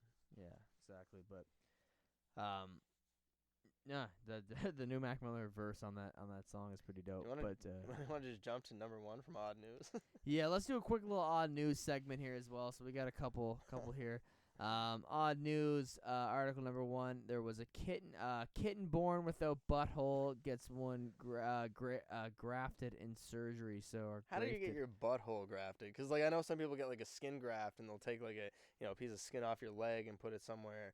You know what I mean, to like cover up a birthmark or a scar or some shit like that. But like, how do you get a whole asshole grafted? Well, this kitten name was Dora. It's a little black and brown tortoiseshell kitten from Toronto, Canada. So it's some our Canadian country's asshole. holding down Dora. It's a Canadian butthole. Canadian She has just one little problem: no butthole. At least she was born without one, which is pretty alarming. And basically, I feel like that's a problem you have to take care of really fast. Well, she had a fill up with shit. Yeah, like a month's worth of poop. Whoa. Yeah, but her caretaker soon noticed something concerning. Dora was showing signs of severe constipation. I just licked the mic. Sorry, Jason. Constipation and vomiting. According to the Rescue Fosters Program Coordinator, it's not unusual for rescue kittens to initially refuse to poop, taking a stance. Fight the power. Normally, that would be something that wouldn't be super uncommon and something that there are medical treatments for. But her condition continued. They took her to the vet. They were expecting laxatives or something, but the doctor's reaction took them by surprise. This is a quote. When the veterinarian was examining her, looking for her anus to take a rectal temperature. Gotta love those. She turned to me and said, never forget this sentence. Jacqueline. I don't think this kitten has an anus. Classic. I was going to hit them with the Jacqueline. I didn't know you were queuing that up. Yes. Well, that's were you going to say it? I was just going to hit the Jacqueline. Oh, yes. And indeed, where there should have been a butthole, there was none. Chan was flabbergasted. That's the last name of Jacqueline. And basically, they... Jacqueline Chan? Jacqueline Chan, yeah. Her friends call her Jackie. Jackie Chan. Jacqueline Chan. With the cat with no butthole. It's honestly a small miracle that Dora survived the first 8 weeks of her life. Passing a bowel movement is kind of important. For example, going just 3 days without pooping can be dangerous to a human. I'm having a terrible time 3 days with pooping? Going 3 days straight turds, dude. Yeah. Talking with the blood, yeah, no doubt. But basically, yeah, they a dump to remember. Yeah, this is so funny, dude. When I read this part of the article is a dump to remember. So yeah, they raised a lot of money though. So basically, for the asshole to be inserted into Dora, it was clear urgent measures were needed to save Dora's life. The good news that there was a way the vets could give Dora surgery and graft her an anus of her very own. I remember my first anus. The bad news is that this kind of unusual surgery was expensive, too expensive for the rescue to afford. So, Annex Cat Rescue did the only thing that they could think of. They opened up a case on Canada Helps, a charity fundraising website, and asked their fellow cat lovers for help. The charity goal set amount of $5,300 that would get Dora a butthole, remove the painful and life-threatening amount of fecal matter built up in her colon, reroute her intestines, and fix an internal tear. To the charity's surprise, they didn't meet that goal. JK, they didn't meet it. They absolutely crushed that bitch. Something about a butthole-less kitten must have tugged the Canadian heartstrings. That's how you win a Canadian election, man. Just tell the people that you don't have a butthole, and they'll fucking raise a bunch of money for your campaign, and you'll get elected. I should be prime minister. I can't even take a poop. Yeah, I mean, but they raised $10,000, and you know what's interesting? Can you just start a GoFundMe, make up a whole very heartbreaking story, and just GoFundMe follow up with you about the there's requirements that you have to meet, like but they just made $10,000 by saying they need to pay for a surgery because their cat has no butthole. That sounds like probably something isn't like even a real. 16-year-old made up. Yeah, exactly. There's no pictures. Show me that fucking cat's butthole. Took a picture of a kid's ass. Show me your cat's asshole. Yeah, I could do that. I could just take a picture of a cat's ass and we should fucking start be like, finessing these no asshole anymore. These sheep. A dump to remember. Unfortunately, that wasn't the end of the story. Dora might have now had an anus, but that's not gonna do much good for her if nothing can pass through. And well, you can't just like graft an asshole and then immediately take a huge dump through it and fucking rip it right out. Yeah, I mean, come on, you just tear the asshole right off, and you wouldn't have an asshole. Now you just have a big hole with no asshole in it, like whatever that would be. But like, you can't just, you know what I mean? Where did the asshole come from? Too? Like, what did they graft it from? Cats are full of like fur and shit. You can't just like take their fucking leg and graft a piece of skin and make an asshole. Like, when you wrap it into a fucking circle and just like sew it in. They probably took an asshole out of another cat. They're like, let's just kill this cat and take the asshole out and put it in this one. Because this cat got banged. This cat has no asshole. This cat got major. And made us $10,000. Yeah, this cat is making us let's kill big this cat dollars, and give it to this cat. That cat's asshole. I don't know where you get a cat's asshole, but just kill it and fucking cut it off. And it's not on the bind. Plug it into the other cat. I looked it up on Kijiji, and I got no results. Universal fit cat asshole. Yeah, basically, June 14th, Dora had her second surgery, less invasive procedure to remove more of the blockage of the dump. They raised another $11,000, and the next day it finally happened. Dora took her first ever dump. She's now demanding attention and love from her medical caregivers. At this point, she needs to stay at least another 24 hours of monitoring, but we are hopeful that she can go home and take a dump tomorrow. So, yeah, shout out to Dora, man. There was a lot of colon blockage, but we all know about colon blockage. So, yeah, man. Fucking. Oh, you know what? We'll just read this article here, and we'll wrap it up here, because the other one's about that's a whole thing. This lady fucking. Her bank account said she was minus $50 billion after a night of some drinks. All right, come on, I'll look at it. Come on. Yeah, basically, I think it's what bank is it? Is it Citibank? Is that what it's called? 50 billion. 50 billion. Yeah. You always get a bit nervous when you check your bank account after a night out, unless you're a real party animal. Shout out to Audi.com, by the way. They're the ones supplying us with these articles. You don't usually have to go into debt after having a few drinks, at least we hope. But when Chase Bank, California, Maddie McGivern logged into her Chase online bank account on June 20th, a particularly hilarious number awaited her. According to the Chase phone app, her account showed an overdrawn balance of just a couple hundred short of $50 billion. That's a wild fucking night. How much 40 bags you have to get to 50 bill in debt? Jesus. I swear to God, it says, she made a TikTok video. She said, I swear to God, it says negative $49 billion. What do I do? Negative $49 billion. I'm $50 billion in debt. What do you do when you're $50 billion in debt? Ironic, it said, luckily, the astronomical debt was only an error. She got everything fixed, and soon her bank account showed the correct balance of $75. With $681 spent on her night out. So she was definitely wild, and still, she had like a little over $700 and dropped 681. Yeah. A little over 700 and dropped 681 on the night out. Oh, right, yeah. And was left with 76. She called the bank and basically wasn't easy. It wasn't as easy as she thought to get $50 billion debt updated to the more realistic 600. She goes further. Not really sure when Clyde me to check my bank account like 2 a.m., but I did. She called the bank. Hi, she said, hi, I'm negative $50 billion in debt. I'm not quite sure why. When the representative asked if she had $50 billion, she said, no, I have $76. After some waiting, this was really strange. McGivern was told that her account was scheduled to receive $50 billion by the year 2099. She said, in quotation marks, that would be sick, but she wasn't exactly sure if she was going to be alive at that point. Such a conflict.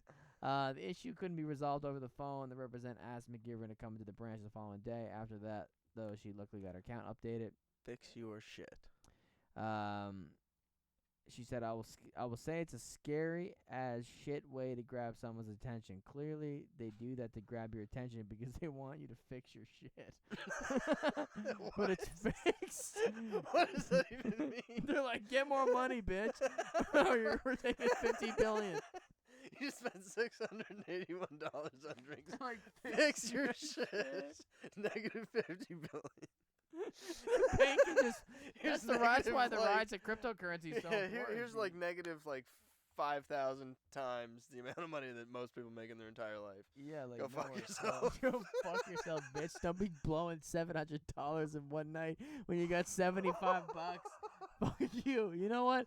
You need to learn a lesson. Negative 50 Fix your billion. shit. Someone at fucking at Chase Bank is just Where's like that happened to me 50 after I graduated? Yeah, true. You wouldn't be calling the paramedics to get in the Oh, door. yeah. It was a technical glitch that impacted a limited number of accounts. The bank says the issue is resolved and the accounts Some are back more to people had this yeah, happen to this them? is wild, bro. This actually happens a bunch to this bank apparently. Says more people than just McGivern had issues with Chase on the same weekend, though. In one case, however, the result was the exact opposite. This is a sin. Julia Yankowski from Largo, Florida, discovered on Mar-a-Lago on June 19th that her savings had suddenly increased when she went to withdraw $20 at her local Chase branch. This bank is wilder.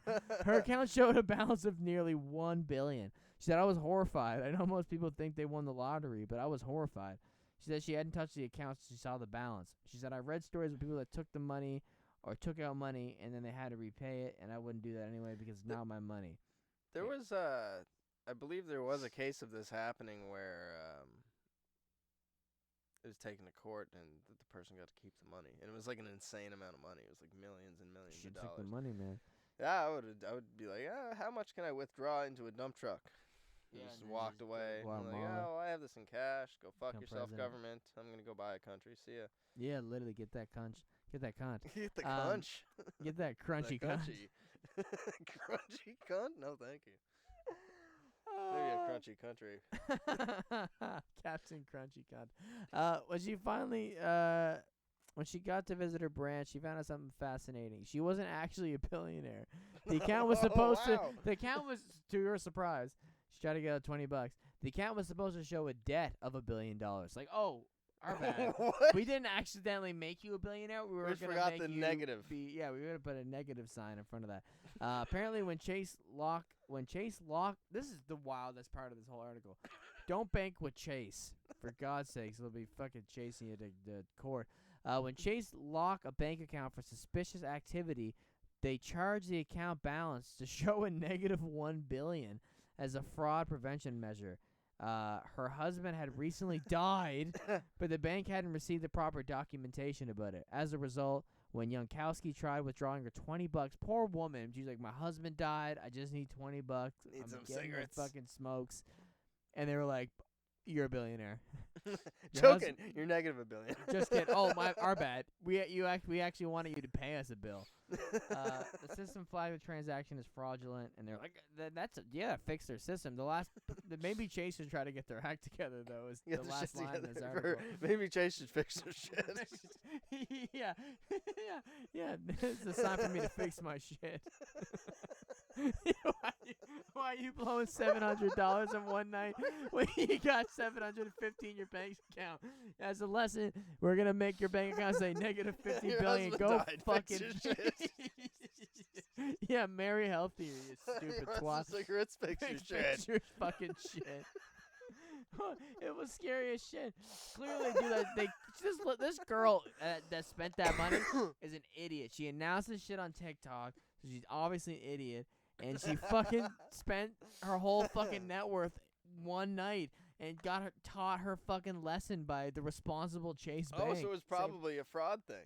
Yeah, maybe. It probably Like, you dude, spent fucking why you spend $700 so much on money at fucking drinks at a club bar. ass? Fix your shit. She said she's so confident in this. I feel like this girl's an idiot. Clearly, they do that to grab your attention because they want you to fix your shit. The bank is not your fucking What does dad. that even mean? It's not your fucking aunt. What does that mean? Oh, we're teaching her a lesson tonight. They're grabbing my attention because they want me She to was fix my so shit. tweaked out. She probably stayed up for 2 days. And she was like, "Oh, $50 billion." That's such a vague thing to say. Like, what does that even mean? Fix your They're shit. trying to grab my attention because they want me to fix my my shit. shit. Like, oh, my TV's broke. Your fucking ass probably isn't even bleeding. Toilet seat's We're gonna falling wrap off. this episode off. We actually are now in the midst of the longest episode yet. So that's hilarious. We're gonna end this off quick rapid fire. I've been saying rapid fire, then we talk about a topic for 10 minutes. But 8 of history's weirdest jobs. So we're gonna break this one down. The nomenclator.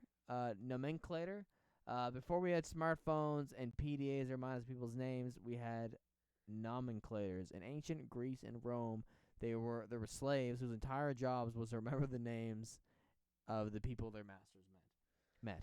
So like a type of scribe. yeah, so basically, basically they were contacts in your phone. Well, there was like a point in time actually, like, well, I watch a lot of videos about like ancient civilizations and shit, but there was a point in time where like not everybody could write. People could communicate through like written language or spoken language, but not everybody knew how to actually like record that, and you would have like scribes that were actually, depending on the society, like kind of higher up sometimes because they had this like very specific skill. Yeah. But they would just have to like go listen to some like leader over here, fucking dictate his thoughts, and then like carry fucking tablets for like ever and do that basically.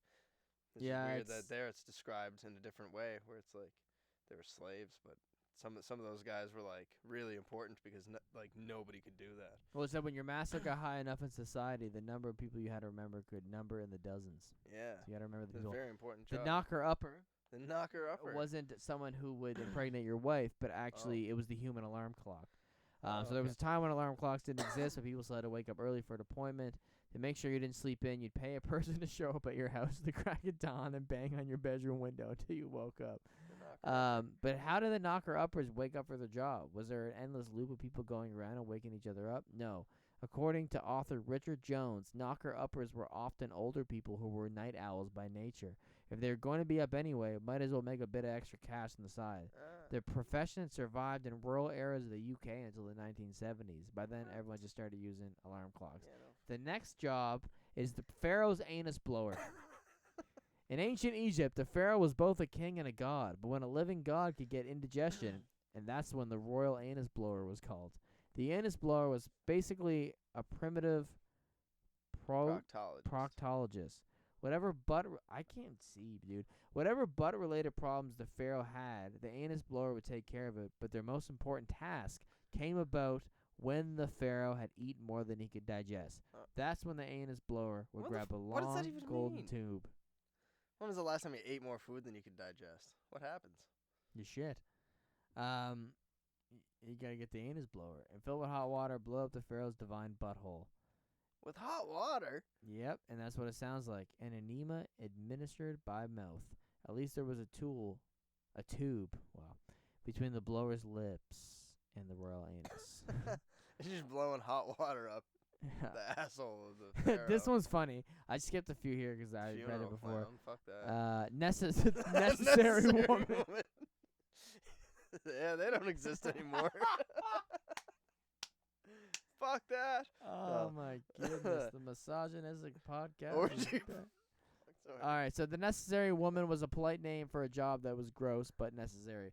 Before the days of indoor toilets, people would do their business in chamber pots. The inglorious. Basically, it was dudes that didn't have toilets, so they poop in pots, and they had to empty out the pots of poop. Women that empty poop pots. Yeah, so necessary. Like, just imagine the rest of that article wasn't there. Just read the first sentence. Necessary woman. Yeah, but they get to stay in like the nice houses of the luxurious men of the medieval times. But imagine them coming up with a name for the job title. They were necessary like, well, we need a necessary woman to take out my shit. The orgy planner. The orgy planner was in ancient Rome. The Romans sure loved their orgies, and while their get-togethers weren't actually as debauched as popular culture would tell you, they were a big deal and could last up to 12 hours.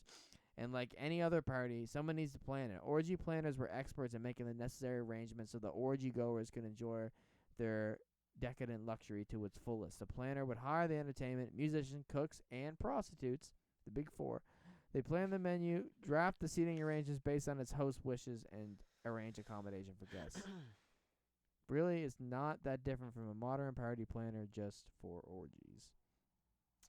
And the last one here is the groom of the stool. This is a good one. You gotta marry the shit. Yeah, basically, the title of the groom of the stool sounds fancy, but the job wasn't quite as glorious as the name would imply in spirit. The groom was an advisor to the medieval English king. This job really developed over the years. But what he actually did was entertain the king while he was taking a dump. It's National Geographic in a person. Yeah, exactly. Literally, yeah. Bathroom reads. There's he's naked Instagram. people in Africa that have no idea what a camera is. The groom would entertain the king as he emptied his royal bowels. He'd chat with the king, listen to his worries, and offer helpful insights if he had any. With time, though, the position grew more and more powerful. By the end of the medieval period, the groom of the stool was a trusted advisor on economic and domestic policy. I wonder if So they still had to do that while he was shitting. think about the growth, man. Great opportunity comes from just entertaining someone as they shit. That's where a lot of people make money today. Because, I mean, at least off It's me, like- because I only look at, like, Instagram when I'm taking a shit. Or, like, YouTube when I'm taking a And shit. you half the work in time. a kitchen and cook. You think about how many people you helped poop.